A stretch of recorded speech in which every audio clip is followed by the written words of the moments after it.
கர்த்தருடைய பரிசுத்த நாமத்துக்கு ஸ்தோத்திரம். దేవుని పరిశుద్ధ నామమునకు స్తోత్రం. Glory be to the holy name of the Lord. எபேசியருக்கு எழுதியிருக்கும் 5ஆம் அதிகாரம் 26 27 வசனத்தை வாசிப்போம். ఎఫెసీ 5వ అధ్యాయము 26 27 వచనములు చదువు. Ephesians 5th chapter 26 and 27. தாமது திருவசனத்தை கொண்டு தண்ணீர் முழுக்கினால் சுத்திகரித்து பரிசுத்தமாக்குகிறதற்கும் கரை திரை முதலானவர்கள் ஒன்றுமில்லாமல் பரிசுத்தமும் பிழையற்றதுமான மகிமுள்ள சபையாக அதை தமக்கு முன் நிறுத்திக் கொள்வதற்கும் தம்மை தாமே அதற்காக ஒப்புக் கொடுத்தார். సంఘముగాను ఆయన తన ఎదుట దాన్ని నిలువ పెట్టుకుని వల్లని వాక్యముతో ఉదక స్నానం చేసి దాన్ని పవిత్రపరిచి పరిశుద్ధపరచుటకై తన్ను తాను అప్పగించుకొనెను.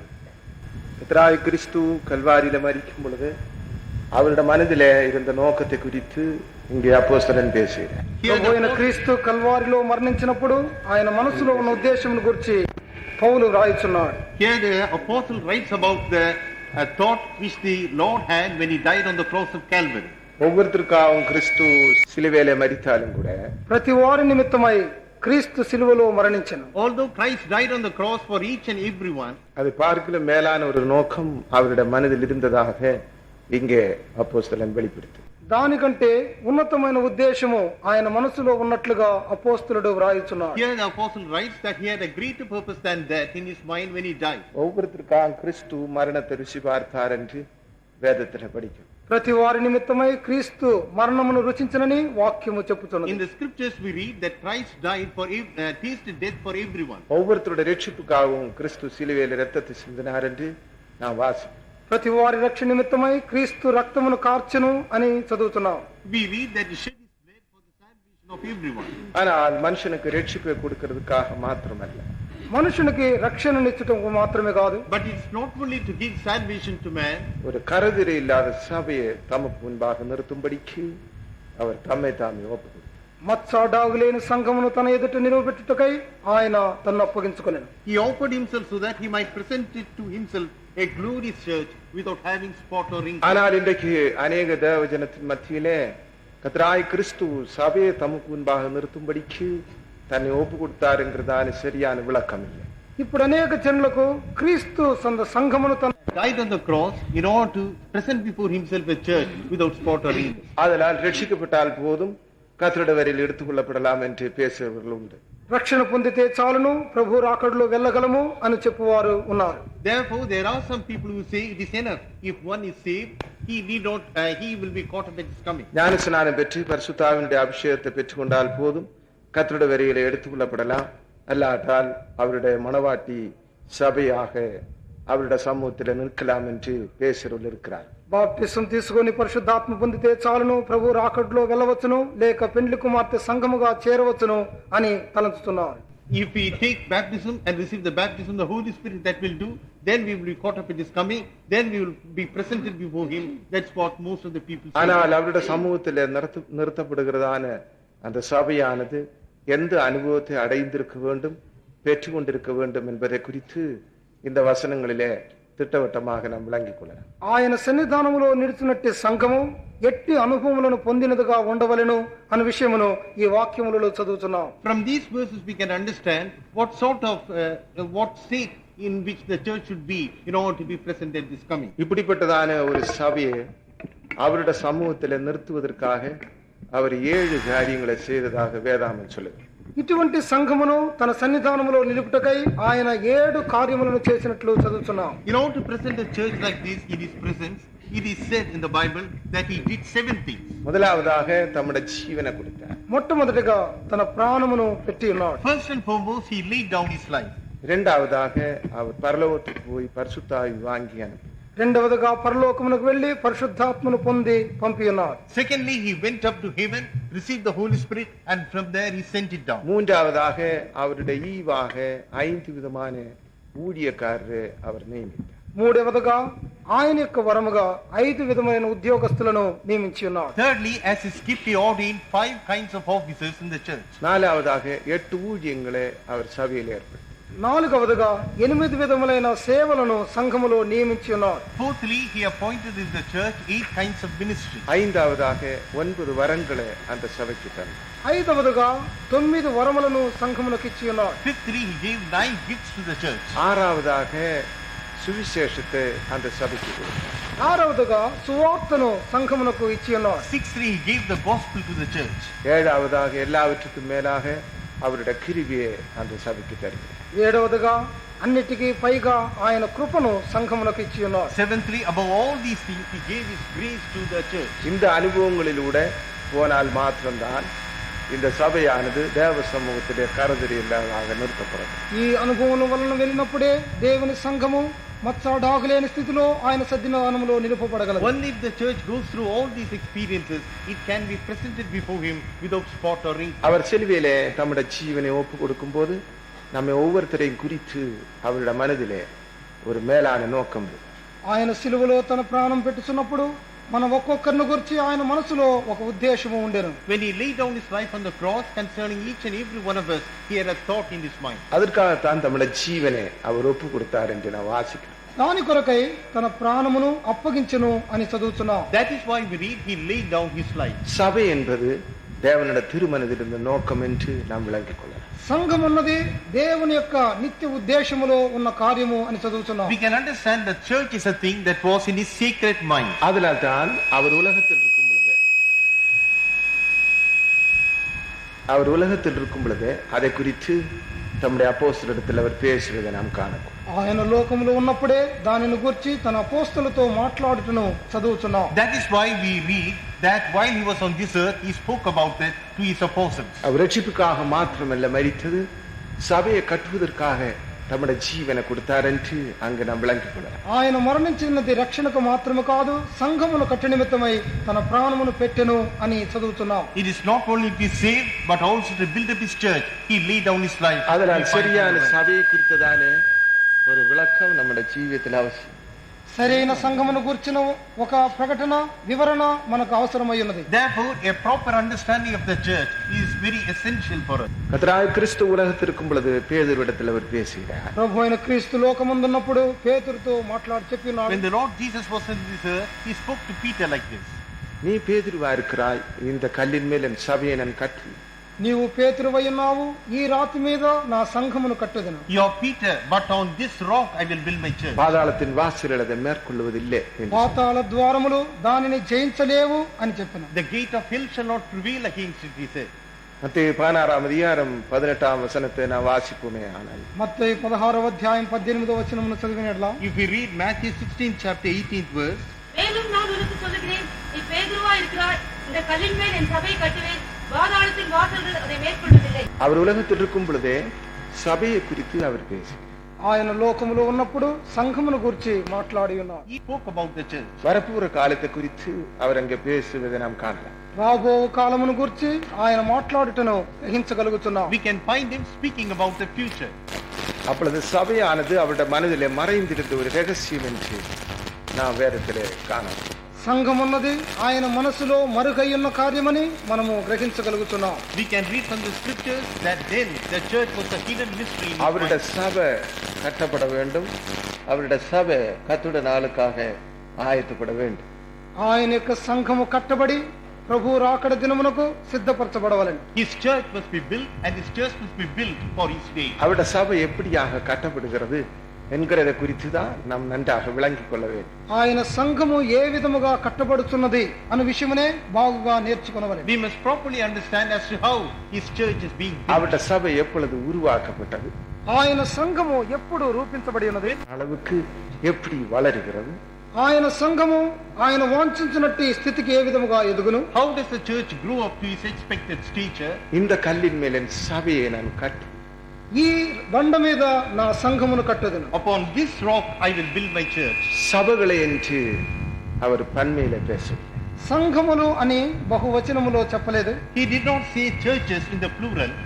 அவர் இங்கே சபை என்று ஒருமையில பேசுவதற்காக ఆయన సంఘము అని ఏకవచనములో Here he మాట్లాడుతున్నాడు. says church in the singular. அதிலே இருந்து நாம் விளங்கிக் கொள்கிறோம், கிறிஸ்துவினுடைய சரீரமாகிய சபை ஒன்றே. దీని నుండి గ్రహించినది ఏమనగా క్రీస్తు శరీరమైన సంఘము ఒక్కటే. From this we understand that the church, which is the body of Christ, is one. சபைகள் என்று சொல்லப்படாமல் சபை என்று சொல்லப்படுகிறது.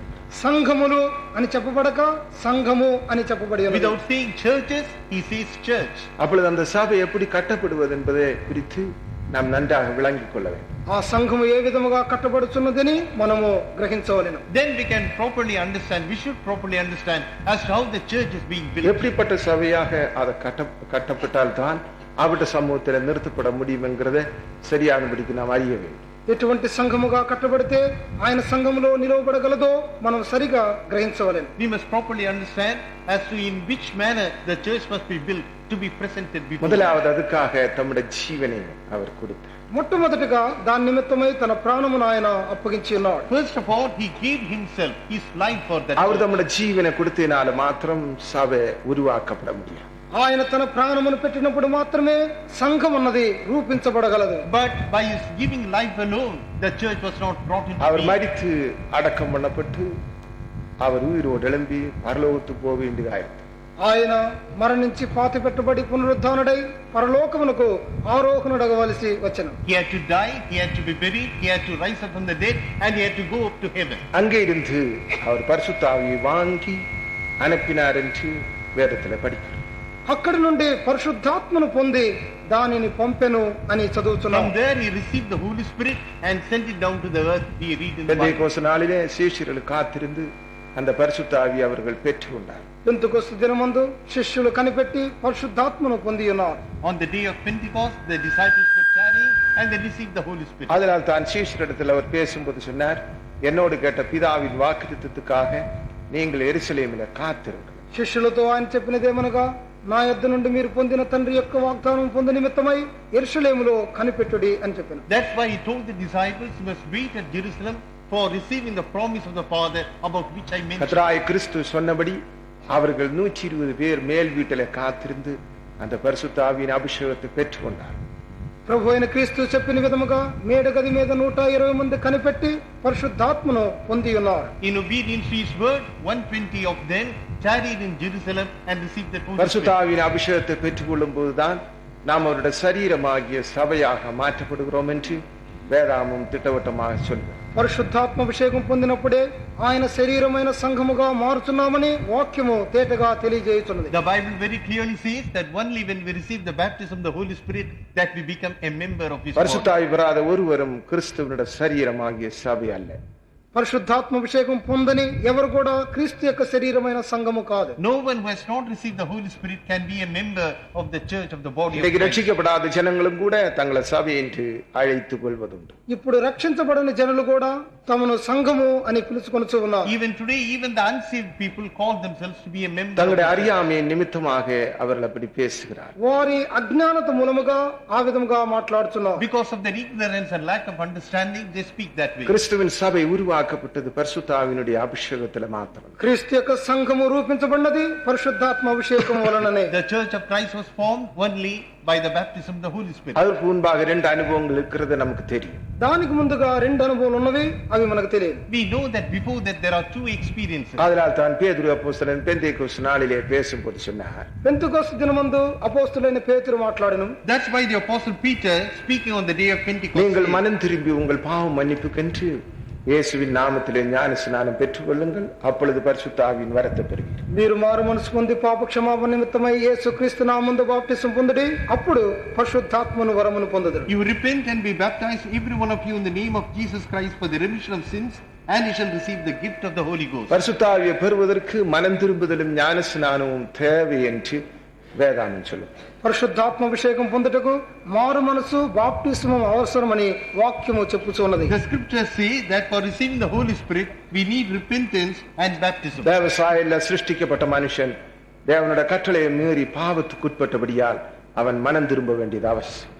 దేవుని సాదృశ్యంలో సృజించబడిన వాడు ఆజ్ఞను అతిక్రమించి పాపం చేయటం వలన అతడు మారు మనసు పొందుట అవసరమైనది. Because the man was created in the likeness of God, because he transgressed and committed sin, he has to repent. அதனால் தான் கிறிஸ்துவும் கூட உலகத்தில் வரும்போது அவர் முதலாவது பிரசங்கம் பண்ணினார், மனம் திரும்புங்கள் என்று. యేసుక్రీస్తు ఈ లోకంలోనికి వచ్చినప్పుడు మొట్టమొదటిగా ప్రసంగించను, మారు మనసు పొందుడి అని. That is why even Jesus, when he came into the world, when he first preached, he said, repent. அவனுடைய மனம் கெடுக்கப்பட்டபடியால் அவன் மனம் திரும்ப வேண்டியது அவசியம். మనస్సు చెరుపబడిన గనుక మనస్సు మార్చుకొనుట అవసరమైనది. Because their minds were corrupted, they had to repent. அவனுடைய மனம் கெடுக்கப்பட்டபடியால் அவன் பாவத்துக்குட்பட்டான். చెరుపబట్టు వలన పాపమునకు లోనయ్యున్నాడు. Because his mind is corrupted, he is subject to sin. அதிலே இருந்து மனுஷனை பாவம் ஆளுகை செய்ய தொடங்கினது என்று வாசிக்கிறோம். దాని నుండి పాపము మనుషుల్లో పరిపాలన చేయుటకు ప్రారంభమైనని చదువుతున్నాం. From that day, sin began to reign and rule over எல்லாரும் humanity. பாவம் செய்து தேவ மகிமை அற்றவர்களாகி என்று படிக்கிறோம். అందరూ పాపం చేసి దేవుని మహిమను పోగొట్టుకొనిరి అని చదువుతున్నాం. All have sinned and come short of the glory of God, we read. எல்லாரும் பாவம் செய்தபடியினாலே எல்லாருக்குள்ளே ஒரு மனம் திரும்புதல் அவசியம். అందరూ పాపం చేయటం వలన అందరూ మారు మనసు పొందట అవసరమై ఉన్నది. Because all have sinned, all stand in need of repentance. கர்த்தராய் கிறிஸ்துவே இரட்சகராய் விசுவாசித்து பாவங்களை அறிக்கை செய்து விட வேண்டும். ప్రభు అయిన యేసు క్రీస్తును రక్షకుడిగా విశ్వసించి పాపములను ఒప్పుకొని వదిలిపెట్టవలెను. We must believe the Lord Jesus as our Savior, confess our sins and give them up. மனம் திரும்புதல் அனுபவத்தை ஒவ்வொரு மனிதனும் பெற்றுக்கொள்ள வேண்டியது அவசியம். మారు మనసు అనుభవమును ప్రతి వాడును పొందుట అవసరమై ఉన్నది. It is essential and it's a must for every man to repent. அதுக்கு பிறகு அவன் ஞானஸ்நான சத்தியத்தை கீழ்ப்படிய வேண்டும். దానికి తరువాత బాప్తిస సత్యమునకు లోబడవలసి ఉన్నది. Afterwards he has to obey the truth of baptism. ஞானஸ்நானம் தேவனுடைய ஆலோசனை என்று வேதாகம் சொல்லுகிறது. బాప్తిసము దేవుని ఆలోచన అని వాక్యము The చెప్తుంది. Bible says that baptism is the counsel of தேவ God. ஆலோசனைக்கு ஒவ்வொரு மனுஷனும் கீழ்ப்படிய வேண்டி இருக்கிறார். దేవుని ఆలోచనకు ప్రతి వాడును లోబడుట అవసరం. Every man has to obey the counsel of God. இன்றைக்கு அநேகர் ஞானஸ்நானம் எடுக்காமல் ரட்சிப்பின் அனுபவத்திலே நிலைத்திருக்கிறார். ఈ దినముల్లో అనేకులు బాప్తిసం పొందకుండా రక్షణ అనుభవంలోనే కనబడుతూ ఉన్నారు. Many continue in the experience of salvation without taking baptism ஆனால் today. ஞானஸ்நானம் தேவனுடைய ஆலோசனை என்று இருக்கிறபடியால் ஒவ்வொருத்தரும் அதுக்கு கீழ்ப்படிய வேண்டியது அவசியம். బాప్తిసం అన్నది దేవుని ఆలోచన గనుక ప్రతి వారును దానికి లోబడుట అవసరమై ఉన్నది. Because it is stated that baptism is the counsel of God, it is essential for everyone to obey. அதனால் தான் பெந்தேகோஸ்து நாளிலும் கூட பேதுரு அப்போஸ்தலனுடைய வார்த்தையை கேட்டவர்கள் 3000 பேர் ஞானஸ்நானம் பெற்றார்கள். పెంతెకొస్తు దినమందు పేతురు యొక్క ఉపదేశం వినిన వారు 3000 మంది బాప్తిసం పొంది ఉన్నారు. Therefore, on the day of Pentecost, when people heard the word of St. Peter, they all took baptism, 3000 of them. அவர்கள் சந்தோஷத்தோட வசனத்தை ஏற்றுக்கொண்டார்கள் என்று அவர்களை குறித்து படிக்கிறோம். వారు సంతోషముతో వాక్యమును అంగీకరించిరి అని చదువుతున్నాం. In the word of God, we read that they gladly received the word of God and were baptized. அதனால் சகோதரனே சகோதரியே, நீ இன்னும் ஞானஸ்நானம் எடுக்காமல் இருந்தால், ரட்சிக்கப்பட்டிருந்தால் ஞானஸ்நான சத்தியத்துக்கு நீ கீழ்ப்படிய வேண்டியது அவசியம். సహోదరుడా సహోదరి, ఇంకను బాప్తిసం తీసుకొనకుండా రక్షణ అనుభవంలో ఉన్న ఎడల నీవు బాప్తిసం తీసుకొనుట అవసరమై ఉన్నది. Therefore, beloved brother and sister, if you have been saved and if you have not yet taken baptism, it is essential for you to take baptism. அப்படி ஞானஸ்நானம் எடுக்கிற வேளையிலே கர்த்தர் அவர்களை பரிசுத்த ஆவியினால் அபிஷேகம் பண்ணார். ఈ విధముగా బాప్తిసం తీసుకున్న వారిని ప్రభు పరిశుద్ధాత్మతో అభిషేకించుచు That's when they take baptism like this, the Lord anoints them with the Holy Spirit. பரிசுத்த ஆவியினுடைய அபிஷேகத்திலே நாம் அவருடைய சரீரமாகிய சபையாக மாற்றப்படுகிறோம் என்று வேதாமம் சொல்லுகிறார். పరిశుద్ధాత్మ అభిషేకం పొందినప్పుడు ఆయన శరీరమైన సంఘములో సభ్యులుగా మార్చున్నామని వాక్యము చెప్పుచున్నది. The Bible says that at the baptism of the Holy Spirit we become a member of His நாம் body. அவருடைய சரீரமாகவும் சரீரத்தின் அவயவங்களாகவும் மாற்றப்படுகிறோம். మనము ఆయన యొక్క శరీరముగాను శరీరపు అవయవములుగాను మారుచున్నాం. We become His body and become the members of His body. பரிசுத்தாவி பெற்ற யாராயிருந்தாலும் அவர்கள் கிறிஸ்துவனுடைய சரீரமாகிய சபையே.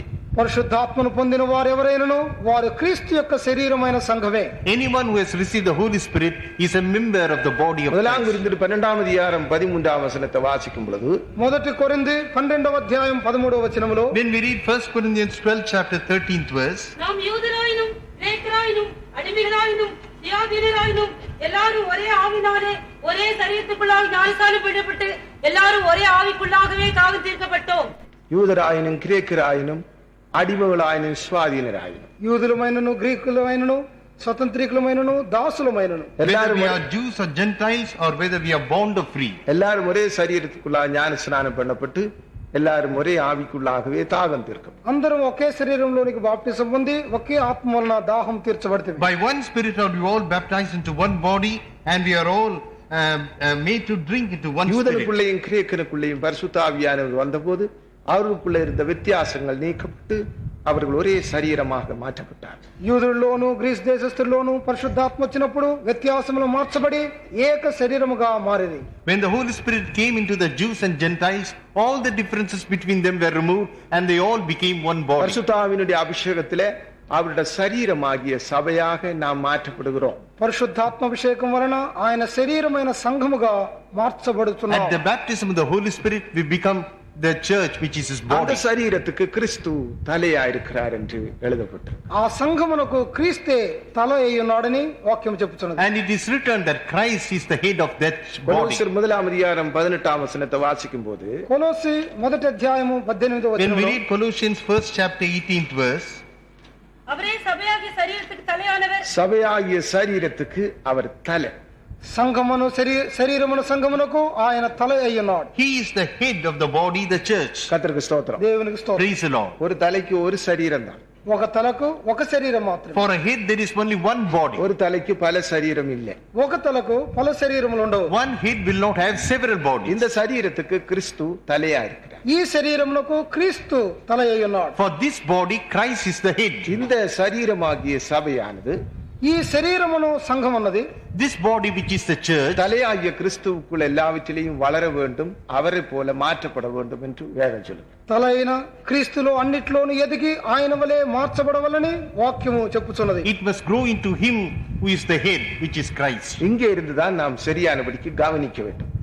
ఇక్కడ నుండే మనం సరిగా దీన్ని గ్రహించాలి. It is only from here we have to listen very பரிசுத்தாவின் carefully. அபிஷேகம் வரைக்கும் எல்லா பெந்தெக்கோஸ்தேரும் பேசுவது உண்டு. పరిశుద్ధాత్మ అభిషేకం వరకు పెంతెకొస్తు వారందరూ మాట్లాడినది. All the Pentecostal people speak till the baptism of the Holy அவர்கள் Spirit. ஒரு தலைக்கு பல சரீரங்களை உருவாக்க விரும்புகிறார்கள். వారు ఒక తలకు అనేక శరీరములను రూపించవలని కోరుచున్నారు. They desire to form many bodies for that one head. ஆனால் வேதாகமம் சொல்லுகிறது ஒரு தலைக்கு ஒரு சரீரம் தான். అయితే వాక్యము చెప్పుతున్నది ఒక తలకు ఒక శరీరమే అని. But the Bible says that one head can have only ஒரு one தலைக்கு body. பல்வேறான அனுபவமுடைய பல சரீரத்தை உருவாக்க இயலாது. ఒక తలకు పలు విధములైన అనుభవములు కలిగిన పలు శరీరములను మనం కలుగు చేయలేము. You cannot bring into being several bodies having different diverse experiences to suit that head. அப்படி பல அனுபவமுடைய சரீரங்களை உருவாக்குமே ஆனால் அந்த தலையோடு அது சேர முடியாது. పలు విధముల అనుభవములు కలిగిన శరీరములను కలుగు చేసిన యెడల ఆ యొక్క తలతో అవి చేర్చబడలేవు. If several bodies having distinctly different characters can be formed, it cannot suit that one head. அதனால் தான் பரிசுத்தாவினுடைய அபிஷேகத்தை பெற்ற ஜனங்கள் நன்றாக கவனிக்க வேண்டியிருக்கு. అందువలనే పరిశుద్ధాత్మ అభిషేకం పొందిన జనులు దీనిని బాగుగా గ్రహించవలెను. Therefore, the people who have received the baptism of the Holy Spirit have to pay close attention to this. பேதுருவிடத்தில் பேசும்போது அதுதான் கிறிஸ்து சொன்னார், இந்த கல்லின் மேல் என் சபையை நான் கட்டுவேன்.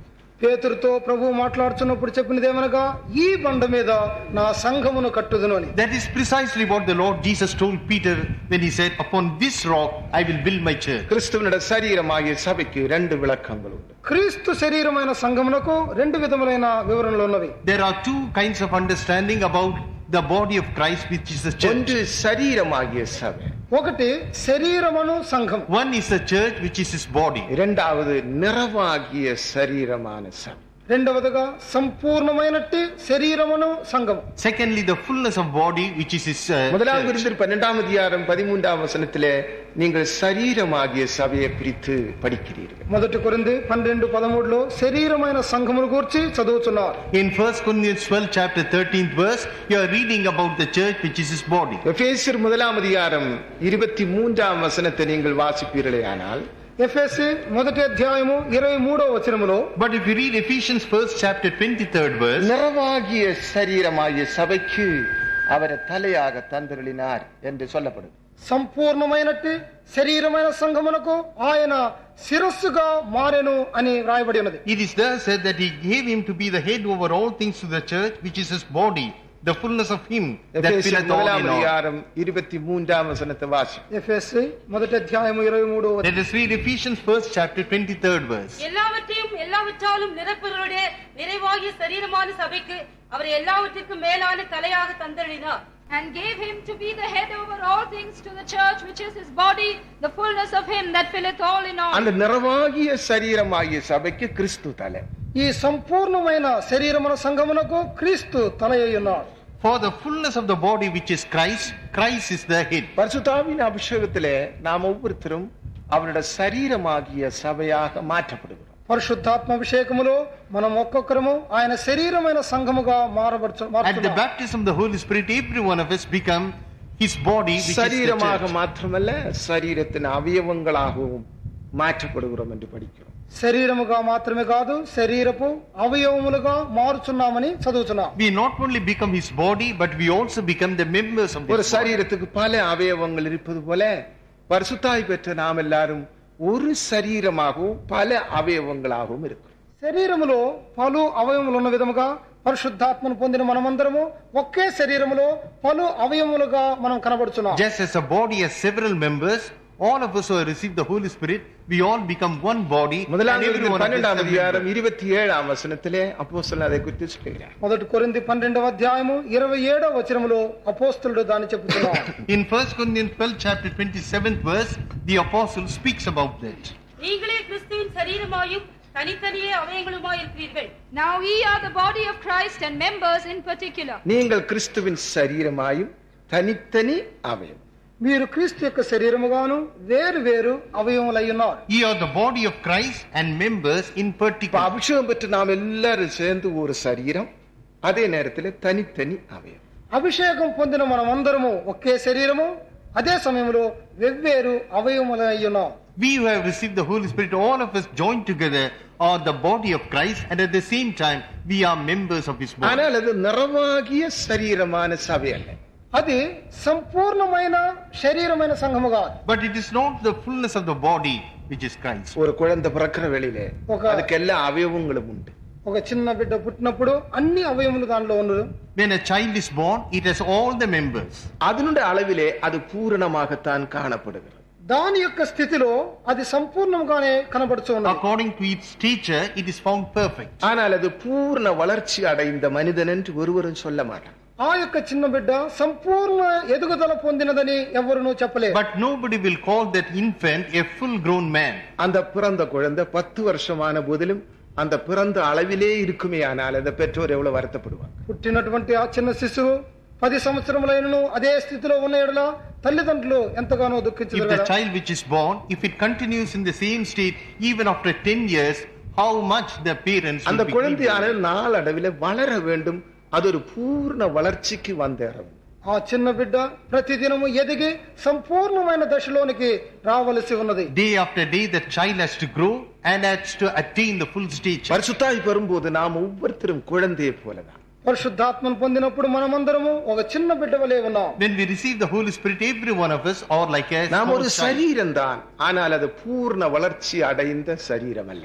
మనం ఒక శరీరమే అయినను సంపూర్ణమైన ఎదుగుదలను పొందిన శరీరము కాదు. We are a body indeed, but we are not a body that has fully grown. அதே வேளையில் அந்த சரீரமானது பூர்ண வளர்ச்சி அடைய வேண்டி இருக்கிறது. ఆ యొక్క శరీరం ఉన్నది సంపూర్ణమైన ఎదుగుదలను పొందవలసి But ఉన్నది. at the same time, that body has to grow to his full stature. அந்த சரீரம் அப்படி இருந்தால் போதாது. ఆ శరీరం అదే స్థితిలో ఉంటే చాలదు. If that body continues in the same state, அந்த it cannot சரீரம் do. வளராவிட்டால், தலையாய கிறிஸ்துக்கள் எல்லாவற்றிலையும் வளராமல் போனால் அந்த சரீரத்தினால பிரயோஜனம். తల అయిన క్రీస్తులో ఆ యొక్క శరీరము అన్నిటిలో ఎదగకపోతే దాని వలన ప్రయోజనం ఉండదు. If it cannot grow in Christ who is the head in all things, there is no use of that body. அதனால தான் நான் சொன்னேன், பரிசுத்தாவியை அவர் உலகத்துக்கு அனுப்பின பிறகு అందువల్ల నేను చెప్పి ఉన్నాను, పరిశుద్ధాత్మను ఆయన లోకమునకు పంపినప్పుడు It is therefore I told you that when he sent the Holy Spirit into the world, அந்த சரீரத்தை வளரச் செய்வதற்காக, அந்த பூர்ண அனுபவத்துக்கு கொண்டு வருவதற்காக அவர் சில காரியங்களை நியமித்தார். శరీరమును ఎదిగింపజేయుటకును సంపూర్ణ జ్ఞానములోనికి తెచ్చుటకును ఆయన కొన్ని కార్యములను చేసి ఉన్నాడు. in order to make that body grow, in order to make that body grow to his full stature, he did certain things. ஒரு குழந்தை பிறந்த பிறகு அது வளர வேண்டுமேயானால் அவ்வப்போது ஏற்ற ஆகாரம் அதுக்கு கொடுக்கப்பட வேண்டும். ఒక చిన్న బిడ్డ పుట్టిన తరువాత ఎదుగవలంటే ఆయా సమయములో తగినట్టి ఆహారం దానికి ఇవ్వాలని. After a child is born, if the child is to grow to its stature, at the appointed time, food has to be given அந்த to him. வளர்ச்சிக்கேற்ற ஆகாரம் கொடுக்காமல் போனால் அது சரியானபடிக்கு வளர முடியாது. ఎదుగుదలకు తగినట్టి ఆహారం ఇవ్వకపోతే ఆ యొక్క చిన్న బిడ్డ సరిగా ఎదుగలేదు. If food according to the growth it has attained is not given to it, then it cannot grow. அது தேவனுடைய மனதிலே வைத்துக் கொண்டுதான் அவர் மூன்றாவதாக என்ன செய்தார் என்றால், தேவனுடைய ஊழியக்காரரே அதுக்காக நியமித்தார். దీనిని మనసులో కలిగిన వాడై ప్రభువు చేసినదేమనగా దైవ సేవకులైనటువంటి మూడవ అనుభవమైన దైవ సేవకులను నియమించి ఉన్నాడు. Keeping that in his mind, thirdly, what he did was to send his ministers to do this. அபிஷேகம் பெற்ற நாம் ஒருவரும் தானாக வளர முடியாது, நம்மை வளர்க்கிறதுக்கு ஆட்கள் தேவை. అభిషేకం పొందిన మనము తానాగవే మనమే ఎదగలేము, మనలను ఎదిగింపజేయుటకు మనుషులు అవసరమై ఉన్నారు. All of us who have received the Holy Spirit, we cannot grow of our own accord, but we need people to bring us. அது சரியான தாயிடத்துல இருந்தால் தான் வளர முடியும். ஆயாமார் கையில விட்டுட்டு போயிட்டேன்னா பால் அவள் குடிச்சிடுவா, தண்ணி குழந்தைக்கு கொடுக்கும், அது மெலிஞ்சு போயிடும். సరైన తల్లి ఎద్దున్నప్పుడే ఆ యొక్క బిడ్డ సరిగా ఎదగలదు. ఆయా ఎద్దకు ఇచ్చినట్ల పాలు ఎదగను, పిల్లకి మంచినీళ్ళు ఇచ్చిన కాబట్టి ఆ చిన్న బిడ్డ బలహీనరాలగును. If the proper mother is not there, it cannot grow. If it is entrusted to a servant, she will drink the milk and give water to the child. அதே போலதான் சரீரமாகிய சபையை சரியானபடிக்கு போஷிக்கிறதுக்கு தேவனால நியமிக்கப்பட்ட மனுஷர் இல்லாமல் போனால் அந்த சபை வளர முடியாது. అదే విధముగా శరీరమైన సంఘమును పోషించుటకు దేవుని చేత నియమించబడిన సేవకులు లేకపోతే అది సరిగా ఎదుగలేదు. Therefore, if there are no servants of God to feed the church properly, then the child cannot grow. கிறிஸ்து உலகத்தில் இருக்கும்போது அதற்காகத்தான் தம்மோடு கூட 12 பேரை நியமித்து கொண்டார். క్రీస్తు లోకములో ఉన్నప్పుడు 12 మంది శిష్యులను దాని కొరకే నియమించి ఉన్నాడు. That's why when Christ was in this world, he appointed 12 people for them. 3.5 வருஷ காலம் அவர்களுக்கு இந்த ஊழியத்தை குறித்து அவர் சொல்லி தந்தார். 3.5 సంవత్సరములు ఈ సేవను గురించి వారికి For నేర్పారు. 3.5 years, he taught them about the ministry. எப்படியாக இந்த ஊழியம் செய்ய வேண்டும், ஜனத்தை எப்படி வளர்க்க வேண்டும் என்று அவர்களுக்கு உபதேசித்து கொடுத்தார். ఏ విధముగా ఈ సేవను చేయవలను, ఏ విధముగా జనులను ఎదిగింపజేయగలరు అని నేర్పి He ఉన్నాడు. taught them as to how the ministry has to be conducted and as to how the people have to be led. கிறிஸ்து தாமே அந்த ஊழியம் செய்யாமல் அப்போஸ்தல ஊழியக்காரரை அதுக்காக நியமித்தார் என்று நாம் படிக்கிறோம். క్రీస్తే ఆ యొక్క సేవను చేయకుండా అపోస్తలులైన తన సేవకులను దాని నిమిత్తమై నియమించి ఉన్నాడు. Christ himself did not do that work, but we appointed apostles in order to carry out அதில் that தான் work. அவர் எடுத்துக்கொள்ளப்படுவதற்கு முன்பாக அந்த மலைக்கு அவர்களை அழைத்து 3 காரியத்தை அவர்களிடத்தில் ஒப்பு கொடுத்தார். ఆయన కొనిపోబట్టకు ముందుగా ఆ యొక్క పర్వతం మీదకు వారిని పిలిచి 3 కార్యములను వారికి అప్పగించి ఉన్నాడు. Therefore, before his ascension, he took them to the mountain and he told them 3 things. அந்த 11 பேருக்கு 3 காரியத்தை ஒப்பு கொடுத்ததாக நாம் படிக்கிறோம். ఈ 11 మందికి 3 కార్యములను అప్పగించినట్లుగా మనం చదువుతున్నాం. We read that the Lord entrusted 3 things to those people. வானத்திலும் பூமியிலும் சகல அதிகாரம் எனக்கு கொடுக்கப்பட்டிருக்கிறது. ఆకాశమందును భూమి మీదను సమస్త అధికారము నాకు ఇవ్వబడి ఉన్నది. All power is given unto me in heaven and earth. ஆகையால் நீங்கள் புறப்பட்டு போய் சகல ஜாதிகளை சீஷராக்க வேண்டும். మీరు బయలుదేరి వెళ్లి సమస్త జనులను శిష్యులుగా చేయుడి. Go ye therefore and make disciples of all nations. பிதா குமாரன் பரிசுத்தாவியின் நாமத்தில் அவர்களுக்கு ஞான ஸ்நானம் கொடுக்க வேண்டும். తండ్రి కుమార పరిశుద్ధాత్మ నామముందు వారికి బాప్తిస్మము ఇవ్వవలెను. You must baptize them in the name of the Father and of the Son and of the நான் Holy உங்களுக்கு Ghost. கட்டளையிட்டு எல்லாவற்றையும் அவர்கள் கைக்கொள்ளும்படிக்கு அவர்களுக்கு உபதேசம் பண்ண வேண்டும். నేను మీకు బోధించినవన్నీ వారు గైకొనులాగన వారికి ఉపదేశించుడి. You must teach them to observe all things whatsoever I have commanded. மத்தேயு 28 அதிகாரம் 19-20 வசனத்தை வாசித்தால் நாம் விளங்கிக் கொள்ளலாம். మత్తయి 28వ అధ్యాయము 19-20 వచనములో చదవగలం. If you read Matthew 19th and 20th verses, you can understand that.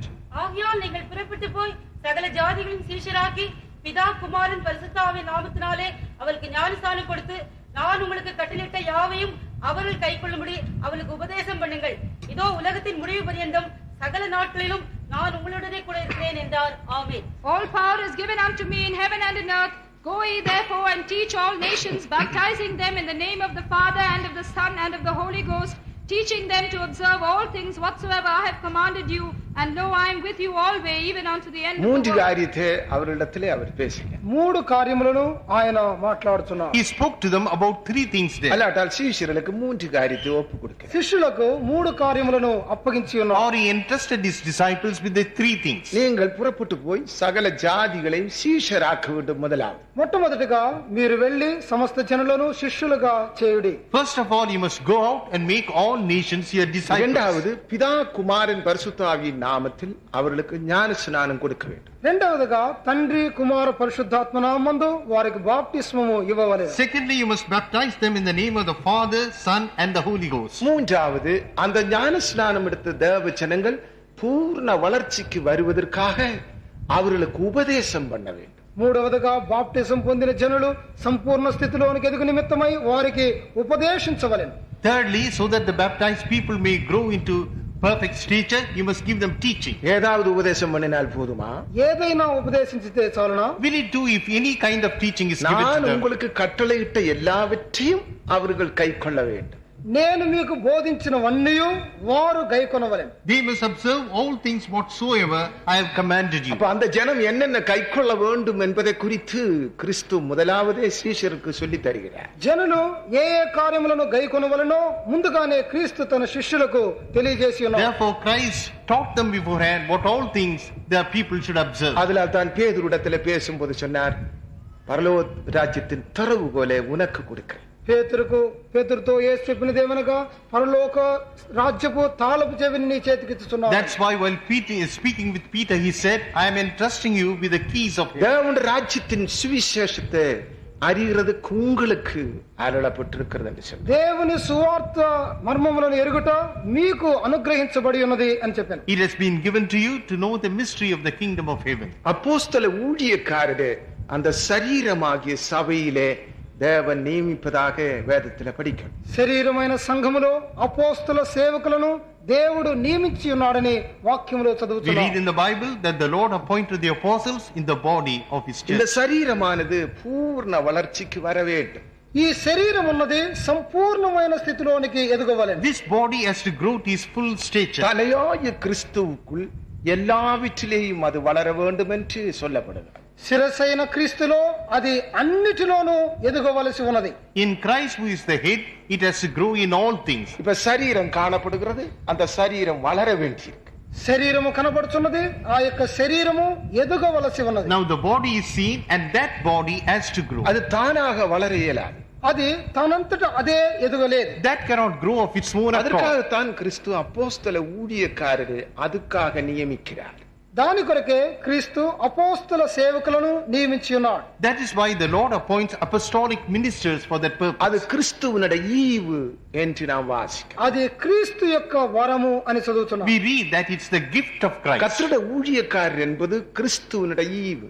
దేవుని సేవకులు అన్నది దేవుని యొక్క వరం, క్రీస్తు యొక్క వరం అయ్యున్నది. The servants of the Lord or his gift. வித்தியாசமான அழைப்புடைய 5 விதமான ஆட்களை நியமிக்கிறார். పలు విధములైన పిలుపులు కలిగిన 5 విధములైన ఉద్యోగస్తులను నియమించి He ordains 5 kinds of officers having different kinds of callings. எபேசியர் 4 அதிகாரம் 11 வசனத்திலே இருந்து 15 வசனம் முடிய நாம் வாசிப்போமே ஆனால், ఎఫెసీ 4వ అధ్యాయము 11వ వచనం నుండి 15వ వచనం వరకు చదివినట్లా, If we read Ephesians 4th chapter from the 11th verse to the 15th verse, மேலும் நாம் அனைவரும் தேவனுடைய குமாரனை பற்றி விசுவாசத்திலும் அறிவிலும் ஒருமைப்பட்டவர்களாகி கிறிஸ்துவினுடைய நிறைவான வளர்ச்சியின் அளவுக்கு தக்க பூரண புருஷராகும் வரைக்கும் பரிசுத்தவான்கள் சீர்பொருந்து பொருட்டு சுவிசேஷ ஊழியத்தின் வேலைக்காகவும் கிறிஸ்துவின் சரீரமாகி சபையாண்டு பக்தி விருத்தி அடைவதற்காகவும் அவர் சிலரை அப்போஸ்தலராகவும் சிலரை தீர்க்கதரிசிகளாகவும் சிலரை சுவிசேஷகராகவும் சிலரை மேய்ப்பராகவும் போதகராகவும் ஏற்படுத்தினார். நாம் இனி குழந்தைகளாயிராமல் மனுஷனுடைய சூதும் வஞ்சிக்கிறதுக்கு ஏதுவான தந்திரமும் உள்ள போதகமாகிய பலவித காற்றினாலே அலைகளைப் போல அடிப்பட்டு அலைகிறவர்களாயிராமல் அன்புடன் சத்தியத்தை கைக்கொண்டு தலையாகிய கிறிஸ்துவுக்குள் எல்லாவற்றிலேயும் நாம் வளர்வர்களாயிருக்கும்படியாக அப்படி செய்தார். And he gave some apostles and some prophets and some evangelists and some pastors and teachers for the perfecting of the saints, for the work of the ministry, for the edifying of the body of Christ, till we all come in the unity of the faith and of the knowledge of the Son of God, unto a perfect man, unto the measure of the stature of the fullness of Christ, that we henceforth be no more children, tossed to and fro and carried about with every wind of doctrine, by the sleight of men and cunning craftiness, whereby they lie in wait to deceive, but speaking the truth in love, may grow up into him in all things, which is the head, even Christ. தலையாய கிறிஸ்துவுக்குள் எல்லாவற்றிலேயும் வளருவர்களா இருக்கும்படி அப்படி செய்யும். తలయైన క్రీస్తులో అన్ని విషయములో ఎదుగు నిమిత్తమై ఆ విధముగా చేశాను. he did like that so that we may grow up into him in all things, which is the head, even Christ. இந்த சரீரமானது தலையாய கிறிஸ்துவுக்குள் வளர வேண்டும். ఈ శరీరం ఉన్నది తలయైన క్రీస్తులో ఎదగవలసి ఉన్నది. This body has to grow in Christ, who is the head of the அல்லாட்ட body. தலையாய கிறிஸ்துவை போல அந்த சரீரம் மாற வேண்டும். తలయైన క్రీస్తు వలె శరీరము కూడా మారవలెను. Or in other words, that body must become like Christ, who is the head. அதற்கு இந்த சரீரத்திலே 5 விதமான அழைப்புடைய ஊழியக்காரி. దానికి ఈ శరీరములో 5 విధములైన ఉద్యోగములు కలిగిన సేవకులు. For that in this body 5 kinds of officers having different callings. அவர்களுடைய ஊழியத்தினால தான் இந்த சரீரம் வளர முடியும். వారి యొక్క సేవ మూలముగానే ఈ శరీరము ఎదుగగలదు. It is only as a result of their ministry that this body can grow. அவர்களுடைய உபதேசத்தினால மாத்திரம்தான் இந்த சரீரம் பூர்ண வளர்ச்சி அடையும். వారి యొక్క ఉపదేశం వలనే ఈ శరీరము సంపూర్ణమైన ఎదుగుదలను పొందగలదు. Only as a result of that teaching, this body can attain its full state. அதுலதான் அந்த வளர்க்கிறவரோட தகுதி அந்த ஊழியக்காரோட தகுதியை குறித்து வேதாமும் திட்டவட்டமாய் சொல்லுகிறேன். అందువలనే ఎదిగింపజేయనటువంటి పెంచినటువంటి సేవకుల యొక్క స్థితిని గురించి వాక్యము చెప్పుచున్నది. That is why the Bible speaks very clearly about the qualifications of those people who are entrusted with the growth of the church. அந்த சபையை கட்டிடமாக பவுல் பேசும் பொழுது அந்த கட்டுகிறவருடைய தகுதி எப்படிப்பட்டதா இருக்க வேண்டும் என்று படிக்கிறோம். సంఘము కట్టడముగా పోల్చి చెప్పుచున్నప్పుడు దానిని కట్టువారి యొక్క అర్హత ఏమై ఉండవలెను అని పౌలు రాయిచున్నాడు. When St. Paul compares the church to a building, he speaks about the qualifications of the builders. அந்த சரீரத்தை வளர்க்கிற அந்த ஆட்கள் எப்படிப்பட்டவர்களா இருக்க வேண்டும் என்று நாம் வேதத்திலே நாம் வாசிக்கிறோம். శరీరమును పెంపొందింపజేయనట్టి సేవకుల యొక్క అర్హత ఏమై ఉండవలెనో వాక్యములో మనం చూడగలం. We read in the Bible as to what sort of qualifications the people who are entrusted with the growth of the church. கர்த்தராகிய கிறிஸ்து சொன்ன அந்த தகுதி இல்லாத மனுஷர்கள் அந்த சரீரத்தை வளர்க்க போனால் அந்த சரீரம் வளர. ప్రభు అయిన క్రీస్తు చెప్పినట్టు అర్హతలు కలిగిన మనుషులు లేని ఎడల ఆ యొక్క శరీరం అన్నది అది ఎదుగుటకు వీలు పడదు. If people who do not have the qualifications laid down by the Lord, if they attempt to build up the church, then the church cannot grow. அதுல தான் சீஷர்களே கர்த்தராகிய கிறிஸ்து சீஷரிடத்திலே பேசும்போது சொன்னார். అందువల్లనే శిష్యులతో ప్రభు అయిన యేసు చెప్పెను. That's why while talking with the disciples, the Lord said, 3 வருஷம் அவரோடு இருந்து ஊழியம் செய்த பிறகு 3.5 సంవత్సరములు వారితో సేవ చేసిన after తరువాత having served with them for 3.5 years, நீங்கள் பரிசுத்தாவிக்காக காத்திருந்து பரிசுத்தாவியை பெற்றுக்கொள்ள வேண்டும் என்று சொன்னார். మీరు పరిశుద్ధాత్మ నిమిత్తమై కనిపెట్టి దానిని పొందుడి అని చెప్పాను. he commanded them that they should tarry for the Holy Spirit and receive it. அதுவரைக்கும் அவர்கள் பரிசுத்தாவி பெறல, ஆனால் அவர்கள் ஊழியம் செய்தார். అంతవరకు పరిశుద్ధాత్మను వారు పొందలేదు, ఆయనను సేవను చేసిరి. Till then they did not receive the Holy Spirit, but they were doing the work of தேவனுடைய God. ராஜ்யத்தை குறித்து சுவிசேஷம் பேசினார்கள், பிசாசுக்களை துரத்தினார்கள், வியாதிஸ்தரை சுஸ்தமாக்கினார்கள். దేవుని రాజ్యపు సువార్తను ప్రకటించిరి, దయ్యములను వెళ్ళగొట్టిరి, వ్యాధిగ్రస్తులను They స్వస్థపరిచిరి. preached about the gospel of the kingdom of God, they cast out devils, they healed the sick. ஆனால் அவர்களை பார்த்து சொல்கிறார், நீங்கள் என்னோடு கேட்ட பிதாவின் வாக்குத்தத்தத்துக்காக எருசலேமிலே காத்திருக்க வேண்டும். వారితో ఆయన చెప్పినది ఏమనగా, మీరు నా యొద్ద నుండి పొందిన తండ్రి వాగ్దానం నిమిత్తమై కనిపెట్టుడి అని. But to them he told, you must tarry in Jerusalem to receive the promise of the Father about which I have spoken to you. நீங்கள் இந்நாள் வரைக்கும் செய்த ஊழியம் அல்ல, இனிமேல் செய்ய போகிறது. మీరు ఇంతవరకు చేసినది కాదు, ఇక మీదట చేయబోనట్టి సేవ. The ministry which you are going to do hereafter is not like the ministry which you have done தேவனுடைய so far. ராஜ்யத்தை குறித்து சுவிசேஷத்தை பேசினீர்கள், பிசாசுக்களை துரத்தினீர்கள், வியாதிஸ்தரை சுஸ்தமாக்கினீர்கள். దేవుని రాజ్యపు సువార్తను ప్రకటించిరి, దయ్యములను వెళ్ళగొట్టిరి, వ్యాధిగ్రస్తులను స్వస్థపరిచి ఉన్నారు. You proclaim the gospel of the kingdom of God, you cast out devils and you heal the sick. ஆனால் இனிமேல் நீங்கள் செய்ய போற ஊழியம் என்னோட சரீரமாகிய சபையை கட்டுகிற ஊழியம், பூர்ண வளர்ச்சிக்கு கொண்டு வருகிற ஊழியம். ఇక మీదట మీరు చేయనది నా శరీరమైన సంఘమును కట్టునట్టి సేవ, సంపూర్ణ స్థితిలోనికి దానిని తీసుకుని వచ్చినట్టి సేవ అని చెప్పాను. But the ministry which you are now going to do is a task of building of my church, which is my body. அதனால் அந்த ஊழியத்தை நீங்கள் செய்ய வேண்டுமே ஆனால் நீங்கள் பரிசுத்தாவியினால நிரப்பப்பட வேண்டும் என்று சொன்னார். ఆ యొక్క సేవను మీరు చేయవలనంటే మీరు పరిశుద్ధాత్మతో నింపబడవలెను అని సెలవిచ్చి ఉన్నాడు. Therefore, if you are to do that ministry, then you must be filled with the Holy Spirit. சீஷருடைய பகுதியில காணப்பட்ட முதலாவது ஊழியம் இன்றைக்கு அநேகர் செய்கிறார்கள். శిష్యుల యొక్క సేవలో మొదటి భాగమును ఇప్పుడు అనేకులు చేస్తూ ఉన్నారు. The first part of the ministry which the disciples did, many of the people are doing ரட்சிக்கப்பட்ட today. அநேகர் இன்றைக்கு ரட்சிப்பை குறித்து பேசுகிறார்கள், பிசாசுக்களை துரத்துகிறார்கள். రక్షణ పొందిన అనేకులు రక్షణను గురించి బోధించుచు సైతాన్ దయ్యములను వెళ్ళగొడుచు ఉన్నారు. Many who have been saved, they preach about salvation and they cast out devils. அநேக ஜனங்கள் நன்மை அடைகிறார்கள். అనేకులు మేలులను పొందుచు ఉన్నారు. Many receive the benefit of their work. ஆனால் அதுல மாத்திரம் திருப்தி அடைகிறவர்களாய் காணப்படக்கூடாது. వారు దానిలోనే తృప్తి పొందిన వారుగా కనబడకూడదు. But we should not be satisfied with that. கிறிஸ்துவனோட நிறைவான வளர்ச்சிக்கு வருவதற்கு என்ன வழி என்று அவர்களுக்கு கண்டுபிடிக்க வேண்டும். క్రీస్తు యొక్క సంపూర్ణ దశలోనికి వచ్చుటకు మార్గము ఏమి అని వారు కనుగొనవాలి. They must find out the way to attain the full growth and stature of the body of தேவனுடைய Christ. ஊழியக்காரன் முதலாவது பரிசுத்த ஆவியினாலே நிரப்பப்பட்டவனா இருக்க வேண்டும். దేవుని సేవకుడు మొట్టమొదటగా పరిశుద్ధాత్మతో నింపబడిన వాడై ఉండవలెను. First and foremost, the servant of God must have been filled with the Holy Spirit. உன்னுடைய ஊழியத்தினாலே ஜனங்கள் ரட்சிக்கப்படுவதில் நீ திருப்தி அடையாதே. నీ సేవ వలన జనులు రక్షణ పొందుతున్నారని తృప్తి నొందవద్దు. Don't be satisfied if people are saved as a result of your ministry. துரத்தப்படுவதனாலேயோ வியாதியஸ்தர் சுஸ்தம் அடைவதனாலேயோ நீ திருப்தி அடையக்கூடாது. దయ్యములు వెళ్ళుచున్నవనియో రోగులు స్వస్థతను పొందుతున్నారనియో తృప్తి నొందవద్దు. You should not be satisfied or feel contented if the devils are cast out and if the people are healed. பரிசுத்தாவி பெற்ற தேவஜனங்கள் கிறிஸ்துவினுடைய நிறைவான வளர்ச்சிக்கு வருவதற்குரிய ஒரு ஊழியம், ஒரு உபதேசம் உண்டு. పరిశుద్ధాత్మ అభిషేకం పొందిన వారు క్రీస్తు యొక్క సంపూర్ణతలోనికి వచ్చే నిమిత్తమై ఒక సేవ, ఒక ఉపదేశము ఇవ్వబడి ఉన్నది. There is a ministry and there is a doctrine by which the spirit baptized people of God can grow to perfection. அந்த ஊழியத்தை செய்கிற தேவனுடைய ஊழியக்காரர் பரிசுத்தாவி All the disciples, என்ன பின்பற்றி வாருங்கள், நான் உங்களை மனுஷரை பிடிக்கிறவர்கள் ஆக்குவேன் என்று அவர்களுக்கு அவர் சொன்னார்.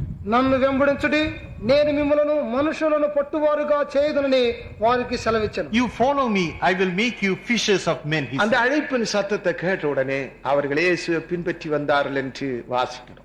ఈ పిలుపు యొక్క శబ్దమును వినిన వెంటనే వారు యేసును వెంబడించుటకై బయలుదేరిరి అని చదువుతున్నారు. When they heard that call, immediately they followed the Lord Jesus அதனால Christ. தான் ஆரோனை போல அழைக்கப்பட்டால் ஒழிய தானாக இந்த ஊழியத்துக்கு ஒருவரும் நியமிக்கப்படுவதில்லை. అందువలనే అహరోను వలె పిలువబడితేనే తప్ప తానంతటి తానే ఈ సేవకై నియమించబడలేడు అని చదువుతున్నారు. Therefore, unless a person is called as Aaron was called, nobody can himself appoint himself for this ministry. எபிரேயர் 5ஆம் அதிகாரம் 4ஆம் வசனத்தை வாசிக்கும் போது హెబ్రీ 5వ అధ్యాయము 4వ When వచనములో we read Hebrews 5th chapter 4th verse, ஆரோனை போல அழைக்கப்பட்டால் வாசி. மேலும் ஆரோனை போல தேவனால் அழைக்கப்பட்டால் ஒழிய ஒருவனும் இந்த கனமான ஊழியத்துக்கு தானாய் ஏற்படுவதில்லை.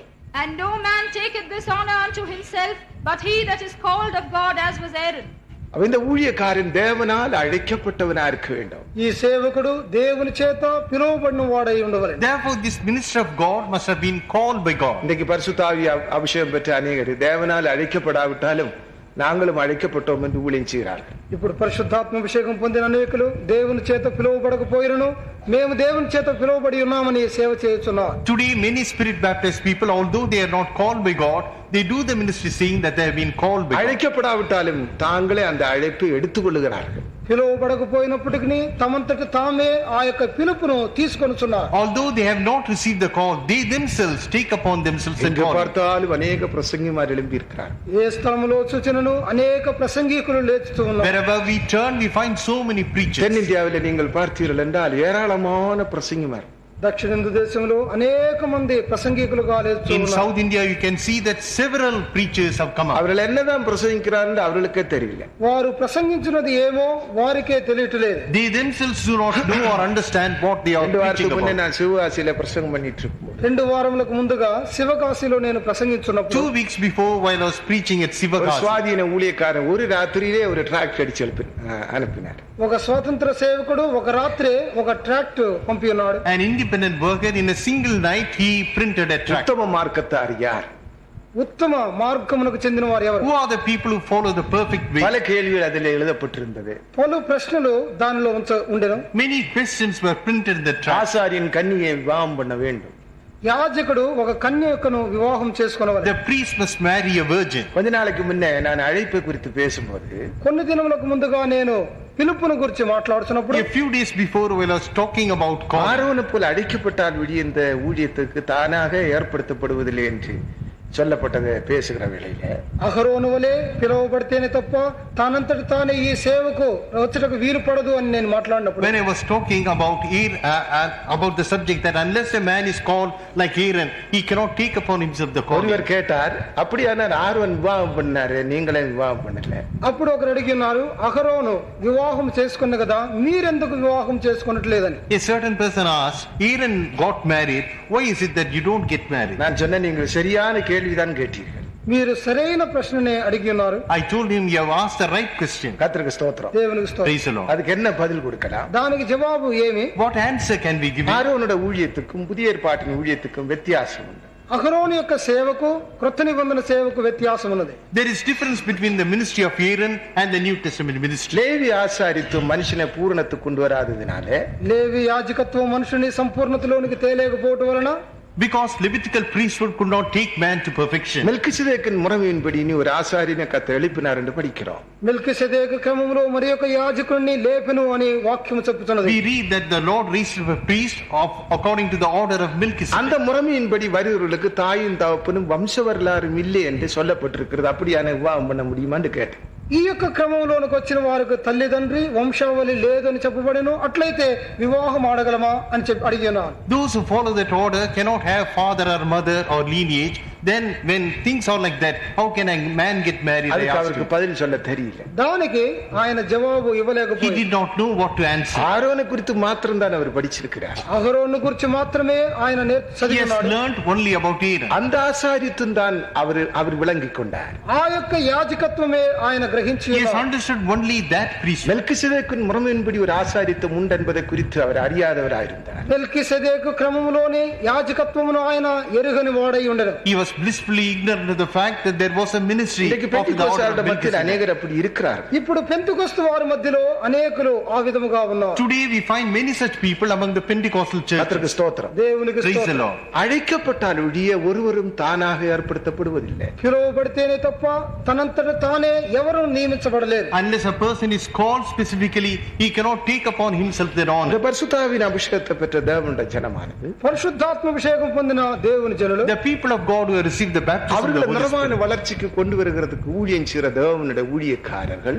వారిని సంపూర్ణ దశలోనికి తెచ్చి నిమిత్తమై సేవ చేయనట్టి దైవ The సేవకులు servants of God who minister in order to bring them to their அவர்கள் perfection. அபிஷேகம் பண்ணப்பட்டவர்களாய் மாத்திரமல்ல, వారు అభిషేకం పొందిన వారుగా మాత్రమే కాదు, They should not only be spirit baptized, அவர்கள் அழைக்கப்பட்டவர்களாய் மாத்திரமல்ல, వారు పిలువబడిన వారుగా మాత్రమే they కాదు, should not only be called, இனி ஒரு ஆழமான அனுபவத்துக்குள்ள அவர்கள் வர வேண்டும் என்று கிறிஸ்து அவர்களிடத்துல பேசினார். వారు మరి యొక్క లోతైన అనుభవంలోనికి రావాలని క్రీస్తు వారితో చెప్పాను. Christ spoke to them that they should enter into a still deeper. ஒரு ஆழமான பிரதிஷ்டைக்குள்ளே அவர்கள் வர வேண்டும் என்று அவர்களுக்கு வலியுறுத்தினார். వారు లోతైన ప్రతిష్టలోనికి రావాలని ఆయన వారికి తెలియజేసెను. He emphasized to them that they should enter into a அந்த deeper. அனுபவத்துக்குள்ள நீ வராவிட்டால் எனக்கு நீ சீஷனா இருக்க முடியாது என்று திட்டவட்டமாக சொன்னார்.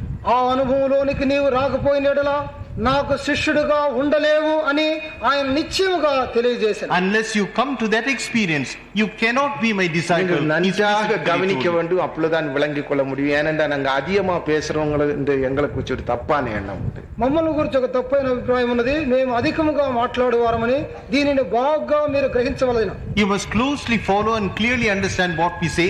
Only then you can understand. இதே Because the கெட்டிஸ்ல general- 6 வருஷம் நான் இருந்து ஊழிச்சேன். ఇదే కెల్లిసిలో 6 సంవత్సరములు సేవ చేసి ఉన్నాను. In the same Kellis I was இந்த for 6 சுற்றிலும் years. இருக்கிறவரோட முழு உபதேசம் எனக்கு தெரியும். ఈ చుట్టుప్రక్కల్లో ఉన్న వారందరి ఉపదేశములు నాకు I తెలియదు. know all the doctrines of the people who preach in this area. கர்த்தருக்கு ஸ்தோத்திரம். దేవునికి Praise స్తోత్రం. the Lord. ஆனபடினால நாங்கள் சொல்வதே, நாங்கள் தவறான உபதேசம் பண்ணுகிறோம் என்று உங்களோட மனதில் எண்ணிக்கொண்டு கேட்காமல் பிழையான எண்ணத்தை விட்டு விட்டு பேசுவதை கவனியுங்க. మేము తప్పైన కార్యములను బోధించున్నామనే తలంపును తీసివేసి చెప్పు కార్యములను జాగ్రత్తగా మీరు వినండి. Therefore, leaving the false impression that we preach erroneous doctrines, you listen to what we say. முதலாவது உங்களோட தவறான எண்ணத்தை மாற்ற வேண்டும். அப்பொழுதுதான் நாங்கள் பேசுவதை நீங்கள் கவனிக்க முடியும். మొట్టమొదటిగా మీ యొక్క తప్పైన అభిప్రాయం మార్చబడవలను. దానికి తర్వాతనే చెప్పునటువంటి కార్యములను మీరు గ్రహించగలరు. First of all, you must erase out of your mind all the wrong notions you have concerning it. அந்த Only ஆழமான then you can பிரதிஷ்டை understand. என்ன? ఆ లోతైన ప్రతిష్ట అన్నది What is the deeper எனக்கு சீஷனா இருக்க consecration? விரும்பினால் நீ அபிஷேகம் பண்ணப்பட்டால் மாத்திரம் போதாது, நீ அழைக்கப்பட்டால் மாத்திரம் போதாது, உன்னை முற்றிலுமாய் வெறுக்கிற மனுஷனாய் நீ மாற வேண்டும் என்று கர்த்தர் சொன்னார். నాకు శిష్యుడిగా ఉండవాలంటే నీవు అభిషేకమో పిలుపును పొందటం మాత్రమే కాదు, నీవు సంపూర్ణముగా నిన్ను నీవు ద్వేషించువాడుగా ఉండవాలి. If you want to be a disciple, it is not enough if you are anointed, it is not enough if you are called, but you must fully hate yourself. 3 காரியத்தை வெறுக்க வேண்டும் என்று சொல்லுகிறார். 3 కార్యములను ద్వేషించవలెను అని చెప్పి He ఉన్నాడు. says we must hate 3 things. We must அல்ல, you must. You must hate 3 things. முதலாவது நீ மாம்சத்தை வெறுக்க வேண்டும். మొట్టమొదటిగా శారీరక కార్యములను ద్వేషించవలెను. First of all, you must hate the flesh. இரண்டாவது உன் ஜீவனை வெறுக்க வேண்டும். రెండవదిగా నీ యొక్క ప్రాణమును ద్వేషించవలెను. Secondly, you must hate your life. மூன்றாவது உனக்குண்டான எல்லாவற்றையும் நீ வெறுக்க வேண்டும். మూడవదిగా నీకున్న సమస్తమును ద్వేషించవలెను. Thirdly, you must hate or forsake all that you ஒரு have. ஆழமான பிரதிஷ்டைக்குள்ள அந்த மனிதன் வரவேண்டி இருக்கிறது. లోతైన ప్రతిష్టలోనికి మనుషుడు రావలసి ఉన్నది. That man has to enter into a deeper Luca consecration. 14 அதிகாரம் 26 வசனமும் 33 வசனம் உங்களுக்கு நல்லா தெரியும் அனைவருக்கு. లూకా 14 26 వాక్యము 33 వచనం మీకు బాగా తెలియదు. Luke 14 chapter 26 verse and 33rd verse, all of you know very well. ஆனாலும் வாசிங்க. யாதொருவன் என்னிடத்தில் வந்து தன் தகப்பனையும் தாயையும் மனைவியையும் பிள்ளைகளையும் சகோதரரையும் சகோதரிகளையும் தன் ஜீவனையும் வெறுக்காவிட்டால் எனக்கு சீஷனா இருக்க மாட்டான். அப்படியே உங்களில் எவனாகிலும் தனக்கு உண்டானவர்களை எல்லாம் வெறுத்து விடாவிட்டால் அவன் எனக்கு சீஷனா இருக்க மாட்டான். If any man come to me and hate not his father and mother and wife and children and brethren and sisters, yea, and his own life also, he cannot be my disciple. So likewise, whosoever he be of you that forsaketh not all that he hath, he cannot be my disciple. கர்த்தருக்கு ஸ்தோத்திரம். దేవునికి స్తోత్రం. Praise the Lord. எனக்கு சீஷனா இருக்க மாட்டான். నాకు శిష్యుడుగా ఉండలేడు. He cannot be my disciple. மாட்டான்னா மாட்டான். ఆయన ఉండనేరడంటే నిత్యముగా అది He వీలు పడదు. cannot means he cannot. அறகுறையா வச்சுக்கிட்டு நானும் சீஷன் சீஷன் சொல்லிட்டு நடக்க வேண்டாம். కొద్ది కొద్దిగా ఉండి నేను కూడా శిష్యుడనే అని చెప్తే వీలు పడదు. Don't have a half-baked experience and say that you are a அநேக disciple. சீஷர்கள் அப்படி ஊழியம் செய்கிறார்கள். ఇప్పుడు అనేక శిష్యులు ఈ విధముగా సేవ Many చేస్తున్నారు. such disciples are doing the work today. ஆனால் அந்த சீஷர்கள் ஒருவராவது சரீரமாகிய சபையை கிறிஸ்துவின் நிறைவான வளர்ச்சிக்கு கொண்டு வர முடியாது. ఈ శిష్యులు ఎవరు కూడా శరీరమైన సంఘమును సంపూర్ణమైన ఎదుగులోనికి తీసుకొని రాలేరు. But none of those disciples can ever bring the body, which is the body of Christ, to யாதொரு perfection. என்னிடத்துல வந்து தகப்பனையும் தாயையும் மனைவியையும் பிள்ளைகளையும் சகோதரையும் சகோதரிகளையும் வெறுக்க வேண்டும். ఎవడైనా నా యొద్దకు వచ్చి తల్లిని తండ్రిని అన్నదమ్ములను అక్క చెల్లెలను పిల్లలను భార్యను ద్వేషించవలెను. Any man who comes to me must hate his father, mother, wife, children, brother and sisters. அந்த 6 காரியத்தை நீங்கள் கவனிப்பீர்கள் என்றால் மாம்ச சம்பந்தமான அந்த பற்றுதல் என்று காணலாம். ఈ 6 కార్యములను మీరు చూసినట్లా శారీరక సంబంధమైన ఆ యొక్క పట్టును వదిలిపెట్టవాలి. If you examine those 6 things, you can come to the conclusion that they should not have bodily மாம்சத்தை attachments. முற்றிலுமாக வெறுக்க வேண்டும் என்று சொல்லுகிறார். శారీరక కార్యములను సంపూర్ణముగా ద్వేషించవలెను అని చెప్తున్నారు. He says that he must completely hate the flesh. இல்லாவிட்டால் சீஷனா இருக்க மாட்டான் என்று சொல்லுகிறேன். లేని ఎడల శిష్యుడుగా ఉండలేవు అని చెప్తున్నారు. Otherwise, he cannot be my disciple. உன் he மனைவியை says. நீ வெறுக்கத்தான் வேண்டும், உன் பிள்ளைகளை நீ வெறுக்கத்தான் வேண்டும் என்று சொல்றார். నీ యొక్క భార్యను నీ యొక్క పిల్లలను నిత్యముగా నీవు ద్వేషించవాలి. He says you must hate your wife, you must hate your children. ஒரு மாம்சம் உன்மேல் உரிமை பாராட்டக்கூடாது. ఏ శరీరము నీ మీద హక్కుదారుడుగా ఉండకూడదు. No flesh should have any right over you. நீ மாம்சத்தை வெறுக்காவிட்டால் மாம்சத்துக்குரியவர் உன்மேல் உரிமை பாராட்டுவார்கள். నీవు శరీరమును ద్వేషించకపోతే దానికి శరీర సంబంధులు నీ మీద హక్కుదారులుగా మారుదురు. If you don't hate the flesh, then those of the flesh will have a right over you. நீ மாம்சத்தை பற்றி இருக்குமானால் నీవు శరీరమును పట్టుగలిగిన వాడుగా If you కనబడేట్లా cling to the flesh, மற்றவர்களை நீ தாயை போலும் தகப்பனை போலையும் சகோதரரை போலையும் காண முடியாது. ఇతరులను నీ యొక్క తల్లి వలెనో తండ్రి వలనో సహోదరుల వలె చూడలేవు. you cannot see others as fathers or mother or children. ஆதலால் மாம்ச பற்றற்றவனாக மாம்சத்தை வெறுத்தவனாக நீ மாற வேண்டும். అందువలనే శారీరక పట్టు లేని వాడవుగాను శరీరమును ద్వేషించిన వాడవుగాను కనబడవలెను. Therefore, you must become a man without any carnal attachments, without any kind of relationship whatsoever. அப்போஸ்தலன் சொன்னார், இது முதற்கொண்டு மாம்சத்தின் ஒருவரையும் நாங்கள் அறிவோம். అందువల్లనే అపోస్తలుడు చెప్పుచున్నాడు, ఇది మొదలుకొని శరీర రీతిగా మేము ఎవ్వరిని ఎరుగను అని. That's why the apostle said, from henceforward we shall know no man according to the அப்போஸ்தலன் flesh. ஊழியக்காரன் என்று சொல்லுகிற வேளையில அவன் மாம்சத்தின்படி ஒருவனையும் அறியாதவனாக ஜீவிக்கிறவன் தான். అపోస్తల సేవకుడు అని చెప్పగా శరీర సంబంధముగా ఎవరిని ఎరుగినటువంటి జీవితమును చేయవాడు. Therefore, the servant God who calls himself an apostle cannot have any kind of bodily or carnal அது attachment. மாத்திரமில்லை, தன் ஜீவனையும் கூட அவன் வெறுக்க வேண்டும். తన యొక్క ప్రాణమును కూడా ద్వేషించవలెను. Not only that, he must hate his own life அவன் also. ஜீவனை நேசிக்கிறவனாய் அவன் காணப்படக்கூடாது. అతడు తన ప్రాణమును ప్రేమించువాడుగా కనబడకూడదు. He cannot be found loving his own life. இந்த சபையை கட்டுவதற்காக அவன் தன்னுடைய ஜீவனை கொடுக்க வேண்டும். ఈ యొక్క సంఘమును కట్టి నిమిత్తమై తన యొక్క ప్రాణమును ధారపోయవలెను. He must lay down his own life in order to build up this church. அது மாத்திரமல்ல, தனக்குண்டான எல்லாவற்றையும் அவன் வெறுக்க வேண்டும். తనకున్న సమస్తమును ద్వేషించవలెను. Not only that, he must forsake all that he has. அதனால் தன் கர்த்தராகிய கிறிஸ்து தம்முடைய சீஷர்களை அனுப்பும் போது சொன்னார், ప్రభు అయిన క్రీస్తు తన శిష్యులను పంపుచున్నప్పుడు చెప్పెను, That's why the Lord, while sending his disciples, said, என் பிதா என்னை அனுப்புகிறது போல நான் உங்களை அனுப்புகிறேன். నా తండ్రి నన్ను పంపిన విధముగా నేను మిమ్మలను పంపుచున్నాను. As my Father sent me, so send I you. யோவான் 20ஆம் அதிகாரத்தில் நீங்கள் அதை வாசிக்கிறீர்கள். యోహాను 20వ అధ్యాయములో మీరు దాన్ని In చదవండి. John 20th chapter, என் பிதா என்னை எப்படி அனுப்பினார்? నా తండ్రి నన్ను ఏ విధముగా how పంపియున్నాడు? did my Father send me? நரிகளுக்கு குழிகளும் ஆகாயத்து பறவைகளுக்கு கூடும் உண்டு, మనుషుకుమారుకు తలసాయికి ఇడమిల్లే. నక్కలకు బొరియలను ఆకాశ పక్షులకు గూడ్లున్నవి, మనుష్య కుమారునికో తలవాల్చుటకు స్థలము లేదు. Foxes have holes and the birds of the air have nests, but the Son of Man has not where to our lay his head. ஒன்றுமில்லாதவராக உலகத்திலே காணப்பட்டார். ఆయన ఏమీ లేనివాడుగా లోకములో He was కనబడెను. found in the world as possessing nothing. அவருக்கு தலைசாய்க்கிறது ஒரு படகு தான் கிடைத்தது. ఆయన తలవాల్చుటకు ఒక పడవ మాత్రమే He ఉండెను. got only a boat to lay his head on. அந்த படகின் பின்பகுதியிலே அவர் நித்திரையாயிருந்தார் என்று படிக்கிறோம். పడవ యొక్క వెనుక భాగమందు ఆయన నిద్రపోతుండెను అని At the back చదువుతున్నాం. part of the boat, he was sleeping. என் பிதா என்னை அனுப்பினது போல உங்களை அனுப்புகிறேன். నా తండ్రి నన్ను పంపిన విధముగా నేను మిమ్ములను పంపుచున్నాను. As my Father sent me, so send I you. அவ பூமியிலே அவர் இருக்கிறவர்களை எல்லாவற்றையும் வெறுத்தவர்களா இருக்க வேண்டும் என்று அங்கே நாம் விளங்கிக் கொள்ளுகிறோம். భూమిలో వారు సమస్తమును ద్వేషించువారుగా ఉండవలను అనే విషయమును గ్రహించుచున్నాం. From that we understand they must have forsaken all the things in the world. இன்றைக்கு அநேகர் ஊழியம் செய்கிறார்கள். We understand they must have forsaken all the things in the world. இன்றைக்கு அநேகர் ஊழியம் செய்கிறார்கள்.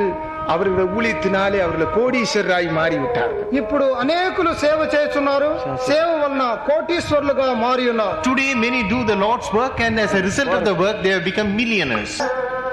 கர்த்தருக்கு ஸ்தோத்திரம். దేవునికి స్తోత్రం. Praise the Lord. பூமியிலே எல்லாவற்றையும் அவர்கள் வெறுத்தவர்களா இருக்க வேண்டும் என்று அவர்களை பார்த்து சொன்னார். భూమిలో వారు సమస్తమును ద్వేషించిన వారుగా ఉండవలని ఆయన బోధించారు. Addressing them, he told them they must be people who have forsaken or hated இந்த the Lord. சரீரமாகி சபையிலே ஏற்படுத்துகிறதான தேவனுடைய ஊழியக்காரன் ఈ శరీరమైన సంఘములో ఏర్పరచబడిన దేవుని సేవకుడు, The servant of God who is appointed for the work of this body of அவனுக்கு இந்த Christ. 3 விதமான தகுதி தேவை.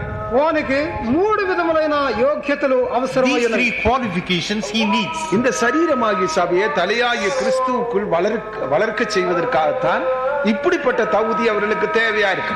ఈ శరీరమైన సంఘమును తల అయిన క్రీస్తు వలె ఎదిగింపజేయుటకే ఇటువంటి యోగ్యతలు వారికి అవసరమైనవి. These qualifications are needed in them so that this body, which is the church of God, can grow into Christ who is the head. இப்படி இவர்கள் வெறுக்காமலும் விட்டு விடாமலும் இருப்பார்களே, ஆனால் இந்த சரீரத்தை பூர்ண வளர்ச்சிக்கு கொண்டு வர முடியாது. ఈ విధముగా వారు ద్వేషించి వదిలిపెట్టిన యెడల శరీరమును సంపూర్ణ దశలోనికి తీసుకొని రాలేరు. If they cannot hate or forsake, as it is mentioned here, they cannot allow the church to grow to perfection. அதுல தான் கிறிஸ்து சீஷரிடத்தில் வெறுக்க வேண்டும் என்று சொன்னபோது యేసు క్రీస్తు శిష్యుల యొద్ద ద్వేషించవలెను అని ఆయన చెప్పినప్పుడు, Therefore, when the Lord Jesus told the disciples that they should பேதுரு forsake, வந்து சொல்லுகிறார், ஆண்டவரே நீர் சொன்னபடி நாங்கள் வெறுத்து விட்டோம். పేతురు చెప్పుచున్నాడు, ప్రభువా నీవు సెలవిచ్చిన విధంగా మేమన్నిటినీ వదిలిపెట్టేదిమే. Peter came to the Lord and said, Lord, just as you have said, you have forsaken. பேதுரு விவாகம் பண்ணின மனுஷன் தான். அவன் சொல்லுகிறான், நீர் சொன்னீரே மனைவியை வெறுக்க வேண்டும் என்று நான் வெறுத்து விட்டேன். పేతురు వివాహమైన వాడే ఆయన చెప్తున్నాడు, ప్రభువా నీవు సెలవిచ్చి ఉన్నావు కదా భార్యను ద్వేషించమని, అదే విధముగా నేను చేసి ఉన్నానని. Peter was a married man. He told the Lord, Lord, as you have said, I have hated or forsaken my wife. Mark 10ஆம் அதிகாரம் 28ஆம் வசனத்தை நீங்கள் வாசித்தால், మార్కు 10వ అధ్యాయము 28వ వచనములో, If you read Mark 10 chapter 28 இயேசுவின் verse, வார்த்தைக்கு முற்றிலுமாக அவர்கள் கீழ்ப்படிந்தார்கள் என்று நாம் காணலாம். యేసు యొక్క వాక్కులకు వారు సంపూర్ణముగా లోబడిరి అని చదువుతున్నారు. we can see that they completely obeyed the word of the Lord.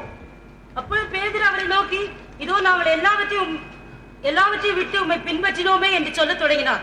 அதற்கு இயேசு பிரதித்திரமாக, என் நிமித்தமாகவும் சுவிசேஷத்து நிமித்தமாகவும் வீட்டையாவது சகோதரராவது சகோதரிகளையாவது தகப்பனையாவது நல்லா கவனிங்க. மனைவியாவது பிள்ளைகளையாவது நிலங்களையாவது விட்டவன் எவனும் இப்பொழுது இம்மையிலே துன்பங்களோடு கூட 100 வீடுகளையும் சகோதரரையும் சகோதரிகளையும் தாய்களையும் பிள்ளைகளையும் நிலங்களையும் மறுமையிலே நித்திய ஜீவனையும் அடைவான் என்று மெய்யாகவே உங்களுக்கு சொல்கிறேன். மனைவியே கிடைக்காது, భార్య దొరకదు. You cannot get a wife. தேவன் எவ்வளவு கவனமா இருக்கிறார் பாருங்க. దేవుడు ఎంత జాగ్రత్తగా రాయిస్తున్నాడు చూడండి. See how careful the Lord is. 8 காரியத்தை வெறுத்தால் 6 காரியத்தை உனக்கு கொடுக்கிறேன். மறுமையில நித்திய ஜீவனம் கொடுக்கிறேன். 8 కార్యములను వదిలిపెడితే 6 కార్యములు ఇచ్చి రాబో కాలంలో నిత్య జీవమును ఇస్తాడు. If you forsake 8 things, he gives you 6 things, and he also gives life in the world. அன்னைக்கு ஆள் என்ன கேட்கிறாரு, 100 தனியா மனைவி கொடுக்கணும். எங்க எழுதி இருக்கு 100 தனியா மனைவி? ஒரு ஆளுக்கு 100 மனைவியா? 100 భార్యను ఇచ్చుదురని రాయబడి ఉన్నదా? Where is it said that a man will have hundreds of wives? தேவன் எவ்வளவு கவனமா பேசுறார் பாருங்க. క్రీస్తు ప్రభు ఎంత జాగ్రత్తతో See మాట్లాడుతున్నాడు. how carefully Christ worded. தகப்பனும் தாயும் மனைவியும் பிள்ளைகளையும் சகோதரனையும் எல்லாம் வெறுத்து வந்தால் தகப்பன் தாய் சகோதரர் சகோதரிகள் பிள்ளைகள் நிலங்கள் வீடு எல்லாம் கொடுப்பேன். ஆனா மனைவி மாத்திரம் அங்க சொல்லல, தகப்பனும் சொன்ன తల్లిదండ్రులను పిల్లలను భార్యను పిల్లలను ద్వేషించితే తండ్రి భార్య తప్ప తక్కిన వాటన్నిటినీ ఇచ్చుదును అని చెప్పుచున్నాడు. There he says he can get fathers, mothers, sisters, children, lands, and all these things, but he doesn't mention about wives. கிறிஸ்துவோட வார்த்தையை கேட்டு அவர்கள் வெறுத்தார். క్రీస్తు యొక్క వాక్యానుసారముగా వారు ద్వేషించారు. On hearing the commandment of Christ, ஏன் இப்படி ஆழமான ஒரு பிரதிஷ்டை அவர்கள் எடுக்க வேண்டும்? ఎందుకు వారు లోతైన ప్రతిష్టలోనికి రావాల్సి why ఉన్నారు? should they take such a deep அதுதான் விளங்க consecration? வேண்டி இருக்கு. అదే మీరు గ్రహించవాలి. That is exactly what we have இந்த to understand. பரிசுத்தாய் பெற்ற தேவனுடைய பிள்ளையை தலையாய கிறிஸ்துவுக்குள் எல்லாவற்றிலேயும் வளரச் செய்ய வேண்டுமேயானால் இந்த பிரதிஷ்டைக்குள்ள அவன் இருந்தால் மாத்திரம்தான் அதை செய்ய முடியும். పరిశుద్ధాత్మాభిషేకం పొందిన జనులను క్రీస్తు యొక్క శరీరమైన సంఘమును సంపూర్ణ దశలోనికి తీసుకొని రావాలంటే ఈ ప్రతిష్ట ఉంటేనే ఆ విధంగా చేయగలరు. Only if he has that consecration, he can make the spirit baptized man to grow into the stature of Christ. அந்த பிரதிஷ்டையில நிலைத்திராத ஊழியக்காரனாவது శరీరమాగి సభయ క్రీస్తువుండ నిరవాణ వలచి கொண்டு வர முடியாது. ఈ ప్రతిష్టలో ఉండినట్టు ఏ సేవకుడైనను శరీరమైన సంఘమును సంపూర్ణ స్థితిలోనికి తీసుకొని రాలేడు. No servant of God who does not maintain that consecration can ever make the church grow to that stature. பேதுரு மாத்திரமல்ல, அந்த காலத்திலே பவுலையும் கூட கர்த்தர் எழுப்பினார். పేతురు మాత్రమే కాదు, ఆ దినములందు పౌలును కూడా ప్రభువు లేపను. Not only Peter, those days even Paul was raised up. அவர் விவாகம் பண்ணினவர் அல்ல. ఆయన వివాహమైన వాడు కాదు. Paul had not married. பர்னபாவை கர்த்தர் எழுப்பினார். బర్నబాను దేవుడు లేపను. The Lord raised up Barnabas. 1 கொரிந்தியர் 9 அதிகாரத்தை நீங்கள் வாசித்தால் பல பரிசுத்தவான்களாகிய அப்போஸ்தலரை கர்த்தர் எழுப்பினார் என்று படிக்கிறோம். 1 కొరింథీ 9వ అధ్యాయం చదివినట్లా పలు పరిశుద్ధులైన అపోస్తలులను ప్రభువు లేపెను అని చదువుతున్నాం. In 1 Corinthians 9th chapter, we can see that the Lord raised up many holy apostles. இப்படி பிரதிஷ்டையுடைய அப்போஸ்தல ஊழியக்காரரை கொண்டு மாத்திரம்தான் இந்த சரீரமாகிய சபையை நிரவான வளர்ச்சிக்கு கொண்டு வர முடியும். ప్రతిష్ట కలిగినట్టి పరిశుద్ధ అపోస్తలుల్లో ఉన్న సంఘం వారు మాత్రమే ఈ యొక్క సంఘమును శరీరమైన సంఘమును సంపూర్ణ దశలోనికి తీసుకొని రాగలరు. Only by the work of these consecrated apostles, the church can grow to its full stature. எனக்கு டிராக்ட் எழுதியிருந்தான் அந்த சகோதரன், నాకు ట్రాక్ట్ రాసి పంపిన That సహోదరుడు, brother who had returned that tract, அதில் ஒரு வார்த்தை அவர் குறிப்பிட்டிருந்தார். ఆయన ఒక కార్యమును చూపినాడు. he had mentioned one word there. கண்காணியானவன் ஒரே மனைவியுடைய புருஷனா இருக்க வேண்டும் என்று வேதம் சொல்ல, நீர் விவாகம் பண்ணாமல் ஊழியம் செய்யலாமா? అధ్యక్షుడైన వాడు ఒకే భార్యకు భర్తగా ఉండవలని రాసి ఉండగా నీవు వివాహం లేకుండా సేవ చేయవచ్చునా? When it is stipulated in the word of God that the bishop must be the husband of one wife, can you do the ministry மனுஷன் without getting தனிமையா married? இருப்பது நல்லதல்ல, ஏற்ற துணி உண்டாக்குவேன் என்று கர்த்தர் சொன்னார். మనుషుడు ఒంటరిగా ఉండటం మంచిది కాదు, సాటి అయిన సహాయమును కలుగజేతురని ప్రభువు The Lord said it's not good for man to be alone. I will make a help. பெந்தெகோஸ்தேயோட மத்தியிலே நாம் குடியிருக்கிறபடியாலே நாம் வேதாமத்தை கொஞ்சம் நன்றாக விளங்கிக் கொள்ள வேண்டும். పెంతుకొస్తు వారి మధ్య మనం జీవించున్నాము గనుక దేవుని వాక్యమును సరిగా గ్రహించవలసి ఉన్నాం. Because we are living among Pentecostal churches, we must understand the word of God very clearly. சொந்த குடும்பத்தை நடத்த தெரியாதவன் எப்படி சபையை நடத்துவான்? సొంత కుటుంబమును నడిపించ తెలియని వాడు ఏ విధముగా సంఘమును నడిపించగలడు? One who cannot conduct his own family, how can he conduct the church? பெந்தெகோஸ்தேயோட சபையை நடத்துற தகுதி விவாகம் குடும்பம் நடத்தினது, இது ரெண்டும் தான். పెంతుకొస్తు వారి యొక్క సంఘము నడిపించుటకు అర్హత యోగ్యత కుటుంబంగా ఉండవలను, వివాహమై ఉండవలను. The qualifications for conducting a church among Pentecostalists is marriage. ஏனென்றால் முதலாம் கொரிந்தியர் 3ஆம் அதிகாரத்திலே அப்படி சொல்லப்பட்டிருக்கு. ఎందువలంటే முதலாம் திமோத்தி మొదటి తిమోతి 3వ అధ్యాయములో ఆ విధంగా వ్రాయబడి ఉన్నది. Because in 1 Timothy 3rd chapter it is so mentioned. கர்த்தருக்கு ஸ்தோத்திரம். దేవుని స్తోత్రం. கண்காணி ஒரே மனைவியுடைய புருஷனா இருக்க வேண்டும். అధ్యక్షుడు ఒకే భర్తకు భార్యకు భర్తగా ఉండవలను. The bishop must be the husband of one wife. சொந்த குடும்பத்தை நன்றாக நடத்த தெரிந்தவனா இருக்க வேண்டும். సొంత కుటుంబమును సరిగ్గా నడిపించుటకు తెలిసిన వాడై He must ఉండవలను. know how to conduct his own இது family. ரெண்டு இந்த பிரபாகரனுக்கு இல்ல. எப்படி இந்த ஊழியம் செய்ய முடியும்? ఈ రెండు ప్రభాకర్కు లేవు. ఈయన ఏ విధముగా సేవ చేయగలడు? Prabhakaran doesn't have both these qualifications, then how can he do the Lord's அதுக்கு என்ன ministry? பதில் கொடுக்கலாம்? దానికి జవాబు ఏ జవాబు What ఇవ్వగలరు? answer can we give to that அவங்களுக்கு ஒரே question? சந்தோஷம், இவங்களோட வாயை நாங்கள் அடைச்சு விட்டோம். వారికి ఎక్కువగా సంతోషము, ఎందుకంటే వీరి నోటిని మేము మూసి ఉన్నామని. They were full of joy because they had stopped our mouth. விவாகம் பண்ணாத பவுல் விவாகம் பண்ணாத தீமோத்திக்கு தான் நிறுவம் எழுதுறார். వివాహము చేయనటువంటి పౌలు వివాహము లేని తిమోతికే దీనిని వ్రాయిచున్నాడు. Paul, who had not married, was writing this epistle to Timothy, who had not married. நீர் என்ன செய்ய வேண்டும்? నీవేమి చేయవలను? What should you do? கண்காணி உத்தியோகத்தை அவன் விரும்புவது நல்லதுதான். అధ్యక్షుని యొక్క సేవను వాంఛించటం మంచిదే. If a man desires the office of a bishop, it's a good ஆனால் thing. அவன் ஒரே மனைவியுடைய புருஷனா இருக்க வேண்டும். இரண்டாவது நற்சாட்சியுடைய பிள்ளைகளை உடையவனா இருக்க வேண்டும். మొదటిగా అతడు ఒకే భార్యకు భర్తగా ఉండవలను, మంచి సాక్ష్యములు కలిగిన పిల్లలు కలిగిన కుటుంబీకుడై ఉండవలను. First of all, he must be the husband of one wife, and he must have children who have a good testimony. இரண்டாவது அவனுடைய குடும்பத்தை நன்றாக நடத்த தெரிந்தவனா இருக்கும். రెండవదిగా తన కుటుంబమును సరిగ్గా నడిపించుటకు ఎరిగిన వాడై ఉండవలను. Secondly, he must know how to conduct his own family. அதனோட அர்த்தம் என்ன? దాని యొక్క అర్థం What ఏమి? is the meaning of it? விவாகம் பண்ணாத பவுலோடும் தீமோத்தியோடும் వివాహం లేనటువంటి పౌలు తిమోతితో, With Paul and Timothy, who had not married, விவாக ஜீவியம் செய்து குடும்ப ஜீவியம் செய்து நற்சாட்சி பெற்றதான கண்காணிகளும் சேர்ந்து ஊழியம் செய்தார்கள். వివాహమైనటువంటి కుటుంబ జీవితంలో మంచి సాక్ష్యములు కలిగిన అధ్యక్షులు అనబడిన కొందరు చేరి సేవను చేసి ఉన్నారు. bishops who were husbands of one wife and who had children who had a good testimony, they all joined together. அப்படிப்பட்ட குடும்ப ஜீவியம் செய்தவர்களை பவுல் ஊழியத்துக்கு எடுத்துக்கொண்டார். అటువంటి కుటుంబ జీవితమును చేసిన వారిని పౌలు సేవకు తీసుకుని ఉన్నాడు. Such people who lived that type of life, Saint Paul accepted எங்க them for the ஊழியத்திலும் கூட ministry. குடும்ப ஜீவியம் செய்து జీవించి నర్చాచి ఉడేవంగా ఊడియத்துக்கு வந்திருக்காங்க. ఈ సేవలోను కుటుంబ జీవితంలో మంచి సాక్ష్యం కలిగిన అనేకులు సేవకు వచ్చి ఉన్నారు. Even among us, those who had lived a good life and who had got that good testimony have come. கண்காணியானவன் ஒரே மனைவியோட புருஷனா இருக்க வேணும். அதனால கல்யாணம் பண்ணினா தான் விவாகம் சொன்னா பவுலும் கல்யாணம் கட்டணும். అధ్యక్షుడైన వారు ఒకే భార్యకు భర్తగా ఉండవాలంటే పౌలు కూడా ఆయన వివాహం చేసుకున్న వాడుగా ఉండవాలి కదా. If you say that bishop must be the husband of one wife and therefore he must get married, அப்ப then in that தீமோத்தேயுக்கு case கூட அவர் Paul விவாகம் also பண்ணி must get வச்சிருக்கணும். married. తిమోతికి కూడా ఆయన వివాహం చేసి ఉండవాలి. Then he must have arranged marriage for Timothy also. அதனோட அர்த்தம் அப்படி இல்ல. దాని యొక్క అర్థం ఆ విధముగా Its కాదు. meaning is not like that. பெந்தேகோஸ்தார் இதுதான் பெரிய கொடியா பிடிச்சு கொள்றாங்க.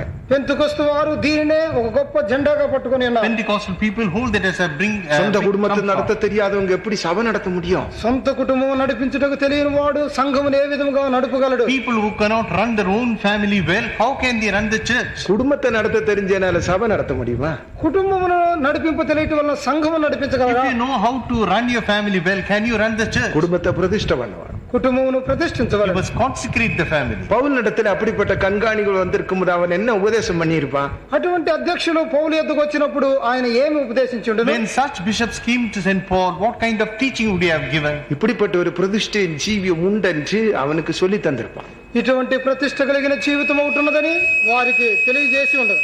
He would have taught them that such a consecrated life was a necessity. கர்த்தருடைய ஊழியக்காண்ட தகுதியை தான் நான் இப்பொழுது பேசுறேன். ప్రభు సేవకుని యొక్క యోగ్యతలను గురించే నేను Now మాట్లాడుతున్నాను. I am presently speaking about the qualifications of the சரீரமாகிய ministers of God. சபையில இப்படிப்பட்ட பிரதிஷ்டையுடைய ஊழியக்காரர்கள் ஊழியம் செய்ய வேண்டும். శరీరమైన సంఘములో ఇటువంటి ప్రతిష్ట కలిగిన సేవకులు సేవలు చేయవలెను. In the church which is the body, such consecrated workers of God must work. தேவனானவர் அப்படி நியமித்தார் என்று வாசிக்கிறோம். దేవుడు ఆ విధముగా నియమించెను అని We చదువుతున్నాం. read that God ordained like that. அவர்கள் சிலரை அப்போஸ்தலராகவும் சிலரை தீர்க்கதரிசிகளாகவும் சிலரை மேய்ப்பராகவும் சுவிசேஷகராகவும் போதகராகவும் ஏற்படுத்தினார். ఆయన కొందరిని అపోస్తులు గాను, కొందరిని ప్రవక్తలను గాను, కొందరిని సువార్థికులను గాను, కాపురులుగాను బోధకులుగాను నియమించను. He ordained some apostles, some prophets, some evangelists, some pastors and teachers. நாம் இனி குழந்தைகளாயிராமல் மனுஷனோட சூதும் வஞ்சிக்கிறதுக்கு எதுவான தந்திரம் உள்ள போதகமாகிய பலவித காற்றுகளினாலே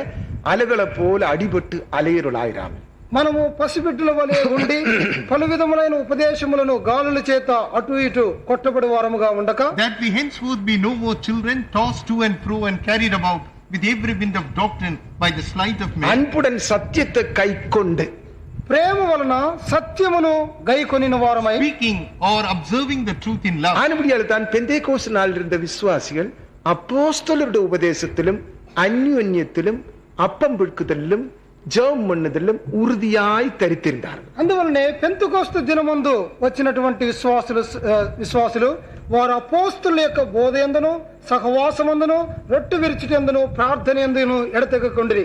Therefore the disciples or the believers of the apostolic days, they continued with the apostles and they observed the teachings of the apostles and continued fast with them. இன்றைக்கு அநேகர் அப்போஸ்தலர் அல்லாதவர் தங்களை அப்போஸ்தலர் என்று அழைத்து தேவனுடைய ஜனத்துக்கு பல விதமான தவறான உபதேசம் பண்ணுவர்கள் உண்டு. ఇప్పుడు అనేకులు అపోస్తలులు కానివారు తమను అపోస్తలులను పిలుచుకొనుచు దైవజనులకు తప్పైన ఉపదేశములను బోధించుతూ ఉన్నారు. Today many who are not apostles call themselves apostles and give all kinds of wrong teachings to the people. அது இப்பொழுது மாத்திரமல்ல, பெந்தேகோஸ்து நாளிலும் கூட அப்படிப்பட்ட முதலாம் நூற்றாண்டிலும் அப்படிப்பட்ட ஆட்கள் இருந்தார். ఇప్పుడు మాత్రమే కాదు, ఆది శతాబ్దములోను అటువంటి జనులు ఉండిరి. Not only that, even the first century such people were there. அதனால் தான் அப்படிப்பட்டவர்களை பார்த்து பவுல் சொன்னார், அவர்கள் கள்ளை அப்போஸ்தலர், கபடமுள்ள வேலையாட்கள், கிறிஸ்துவின் ஊழியக்காரரின் வேஷத்தை தரிக்கிறவர்கள். అందువల్లనే అటువంటి వారిని చూసి పౌలు చెబుతున్నాడు, వారు దొంగ అపోస్తలులు, వారు కపటమైన వేషం కలిగిన వారై క్రీస్తు అపోస్తలుల యొక్క వేషమును ధరించుకొని ఉన్నారని చెబుతున్నాడు. Therefore St. Paul calls them as false teachers, false prophets who put on a form of that disciples. Pavul தான் சொல்றார், நாங்க சொல்லல. పౌలే చెప్పుచున్నాడు, మేము కాదు. It is Paul who mentioned that. It's not பவுலின் we. காலத்தில் அப்படிப்பட்டவர்கள் இருந்தார்களா? పౌలు యొక్క కాలంలో అటువంటి వారు ఉండిరి. During the days of St. Paul, such people were there. 2 கொரிந்தியர் 11ஆம் அதிகாரம் 13ஆம் வசனத்தில் நீங்கள் வாசிக்கிறீர்கள். 2 కొరింథీ 11వ అధ్యాయం 13వ వచనం చదువుతున్నారు. In 2 Corinthians 11 chapter 13th verse you read அந்த about. காலத்திலே கள்ள அப்போஸ்தலர் இருந்தார்களேயானால், ఆ దినముల్లో దొంగ అపోస్తలులు ఉన్న ఎడల, If false prophets were there in those days, கள்ள அப்போஸ்தலர்கள், దొంగ false apostles, false apostles, இந்த காலத்தில் எவ்வளவு அதிகமா இருப்பார்கள்? ఈ కాలములో ఇంకా ఎంత అధికముగా ఉండదు. these days how many more will there be? அப்படிப்பட்டவர்கள் கள்ள அப்போஸ்தலர், கள்ள அப்போஸ்தலர்கள், கபடமுள்ள வேலையாட்கள், கிறிஸ்துவனுடைய அப்போஸ்தலரின் வேஷத்தை தரித்துக் கொண்டவர்களாய் இருக்கிறார்கள். கிறிஸ்துவின் அப்போஸ்தலரின் வேஷம், క్రీస్తు అపోస్తలుల యొక్క వేషమును ధరించుకుని వారు. அது For ஆச்சரியம் such அல்லவே? are for such are false apostles, deceitful workers, transforming themselves into the அப்ப apostles. உண்மையான அப்போஸ்தல ஊழியக்காரர்களை சரீரமாகிய சபையிலே சரீரமானது வளர்ச்சிக்கு கொண்டு வருவதற்கு ஊழியம் செய்கிறார்கள்.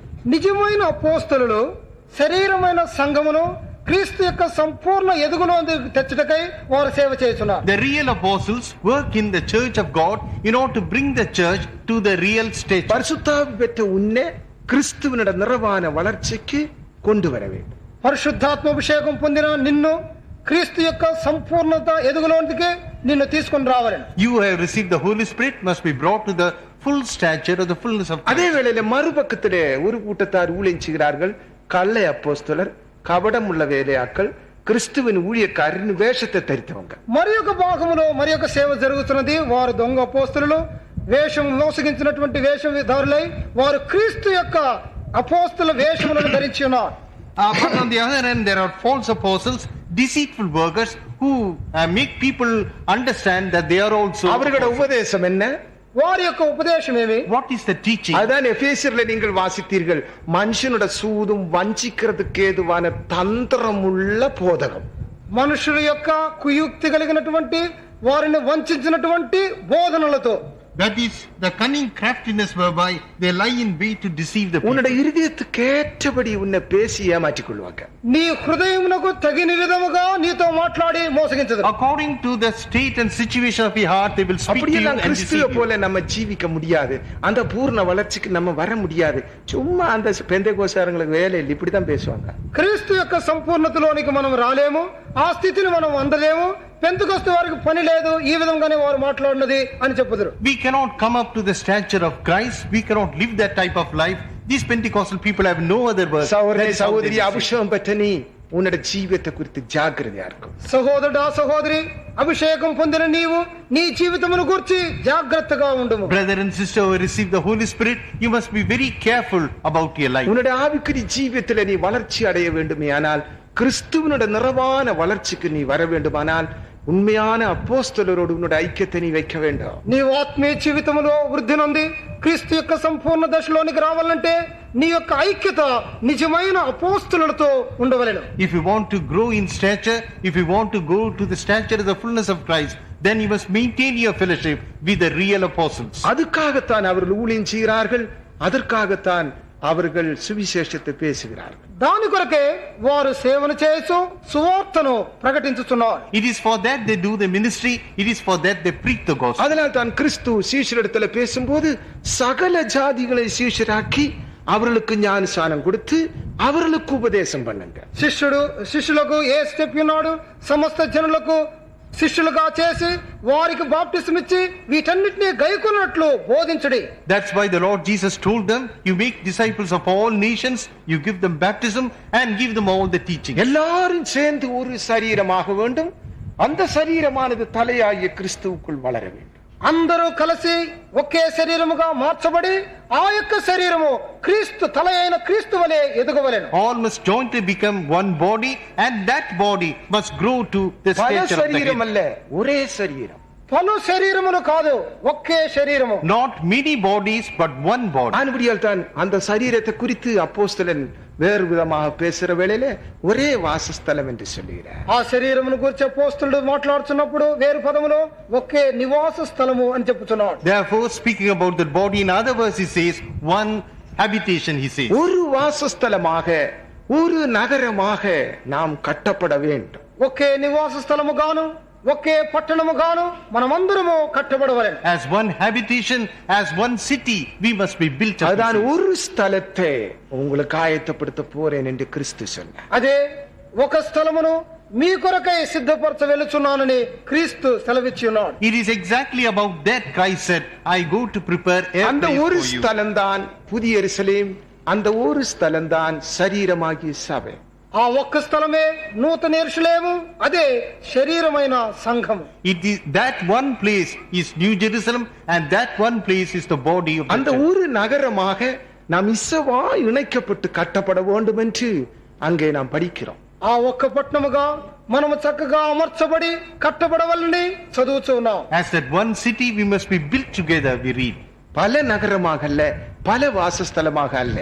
పలు నివాస స్థలములుగాను పలు విధములైన పట్టణములు కాదు. Not as several cities and not as several habitations. ஒரு வாசஸ்தலமாய் கட்டப்பட வேண்டும் என்பதுதான் தேவனுடைய வாஞ்சை. ఒకే నివాస స్థలముగా కట్టబడుటయే దేవుని యొక్క వాంఛ అయి It ఉన్నది. is the Lord's desire that we must be built into ஆனால் that one பெந்தெகோஸ்தேயர்களுடைய habitation. மத்தியிலே பல சபைகள் கட்டப்படுகிறது. పెంతెకొస్తు వారి మధ్యలో పలు విధములైన సంఘములు కట్టబడుచున్నవి. But among Pentecostal people, several churches are being built. அப்படிப்பட்டவர்கள் இருப்பார்கள் என்று வேதாமும் சொல்லுகிறது. అటువంటి వారు ఉందరని దేవుని వాక్యము చెప్పుచూ ఉన్నది. The scripture says that such people will there. கர்த்தர் சித்தமானால் நாளைக்கு அதை குறித்து படிப்போம். దేవుని చిత్తమైన యెడల రేపు ఈ కార్యము తెలియజేయు. God willing, tomorrow we can இந்த study about பூரண it. வளர்ச்சி அடைந்த சரீரமானது அது ஒரு வாசஸ்தலமாய் கட்டப்படுகிறது என்று சொல்லுகிறார். సంపూర్ణ దశను పొందినటువంటి శరీరం ఉన్నది నివాస స్థలముగా కట్టబడుచు ఉన్నది. This body which has attained full stature is being built into one அந்த ஒரு வசனத்தை habitation. மாத்திரம் வாசிப்போம். ఆ ఒక్క వాక్యమును మాత్రమే Let us read that one verse. 2 அதிகாரம் 19 வசனத்திலே இருக்கு. ఎఫెసీ 2వ అధ్యాయము 19వ వాక్యం నుండి. Ephesians 2nd chapter 19th verse. ஆகையால் நீங்கள் இனி அந்நியரும் பரதேசிகளுமாயிராமல் பரிசுத்தவான்களோட ஒரே நகரத்தாரும் தேவனுடைய வீட்டாருமாயிருந்து அப்போஸ்தலர் தீர்க்கதரிசிகள் எங்களுடைய அஸ்திவாரத்தின் மேல் கட்டப்பட்டவர்களுமாய் இருக்கிறீர்கள். அதுக்கு இயேசு கிறிஸ்து தாமே மூலைக்கல்லா இருக்கிறார். அவர் மேல் மாளிகை முழுவதும் இசைவாய் இணைக்கப்பட்டு கர்த்தருக்குள் பரிசுத்த ஆலயமாக எழும்புகிறது. அவர் மேல் நீங்களும் ஆவியினாலே தேவனுடைய வாசஸ்தலமாக கூட்டி கட்டப்பட்டு வருகிறீர்கள். கூட்டி கட்டப்பட்டு வருகிறீர்கள். మీరు చేర్చబడి కట్టబడుచు ఉన్నారు. You are being built together. ஒரு கட்டிடம், ఒకే కట్టడం, One building. அதுக்கு ஒரு மூலக்கல், దానికి ఒక మూల There is a రాయి, அதுக்கு cornerstone ஒரு for it. அஸ்திவாரம், దానికి ఒక There పునాది is a ఉన్నది, foundation for அதுக்கு it. மேலே வீடு.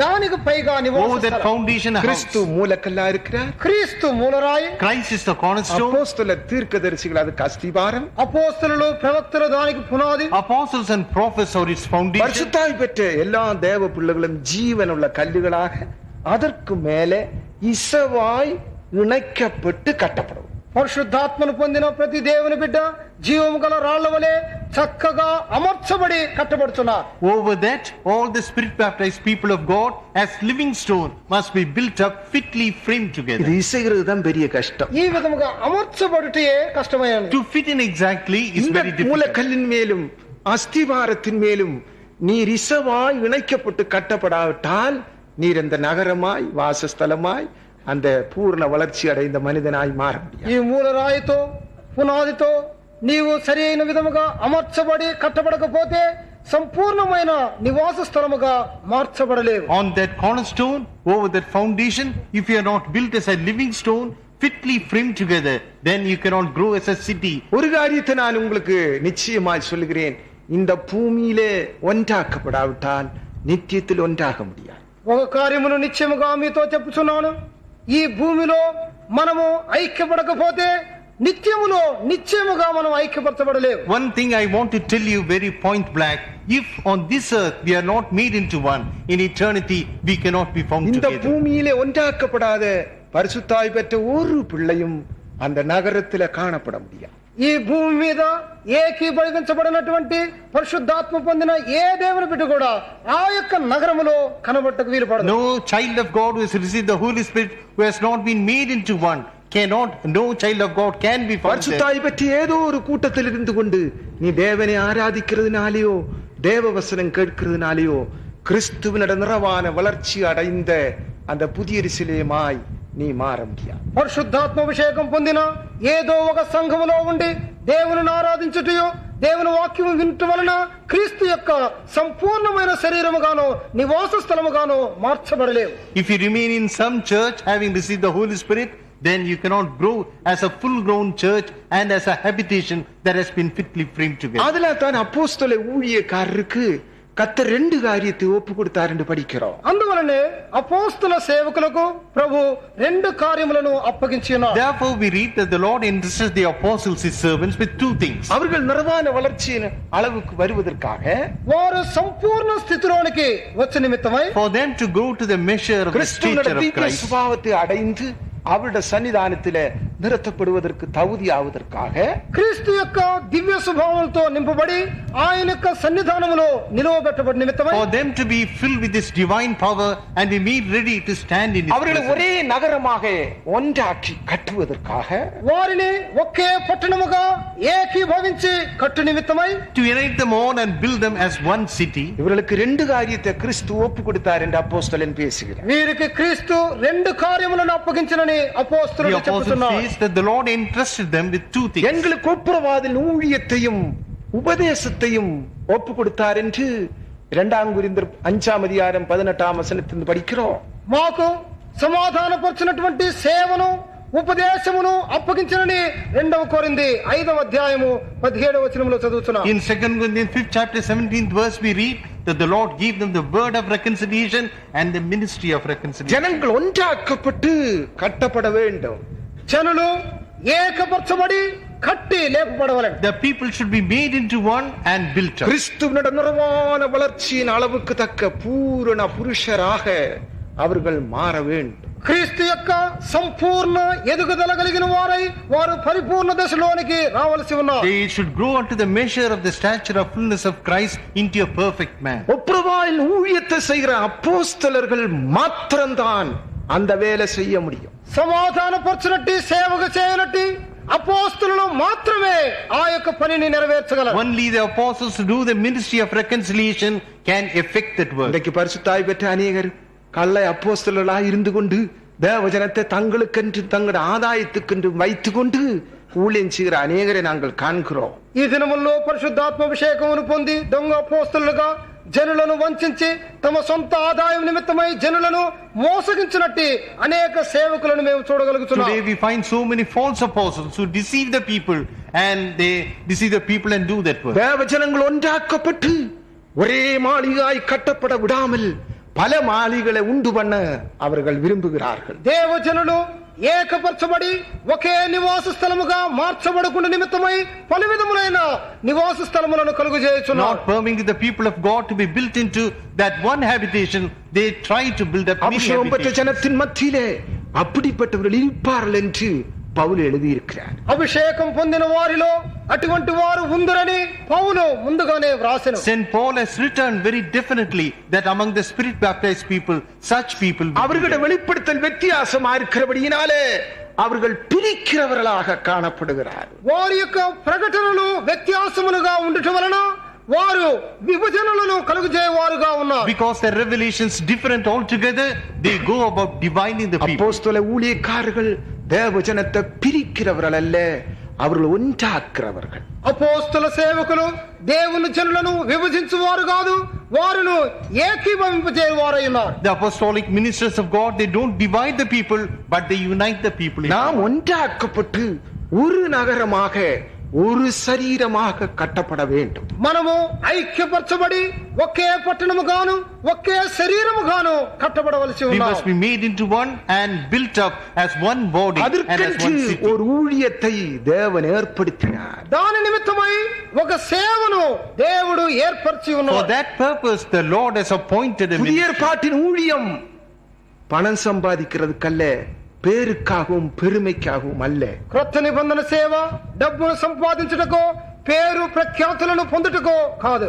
The New Testament ministry is not for earning money, it's not for earning fame or other பரிசுத்தாய் things. பெற்ற தேவஜனத்தை ஒன்றாக்கி ஒரே மாளிகாய் கட்டி தேவ சமூகத்தில் நிறுத்த வேண்டும். పరిశుద్ధాత్మాభిషేకం పొందిన జనులను ఏకపరిచి పరిశుద్ధ నివాస స్థలముగా దేవుని సన్నిధానములో నిలుపుటయే. The spirit baptized people must be made into one and must be built into one habitation. சௌர்ணி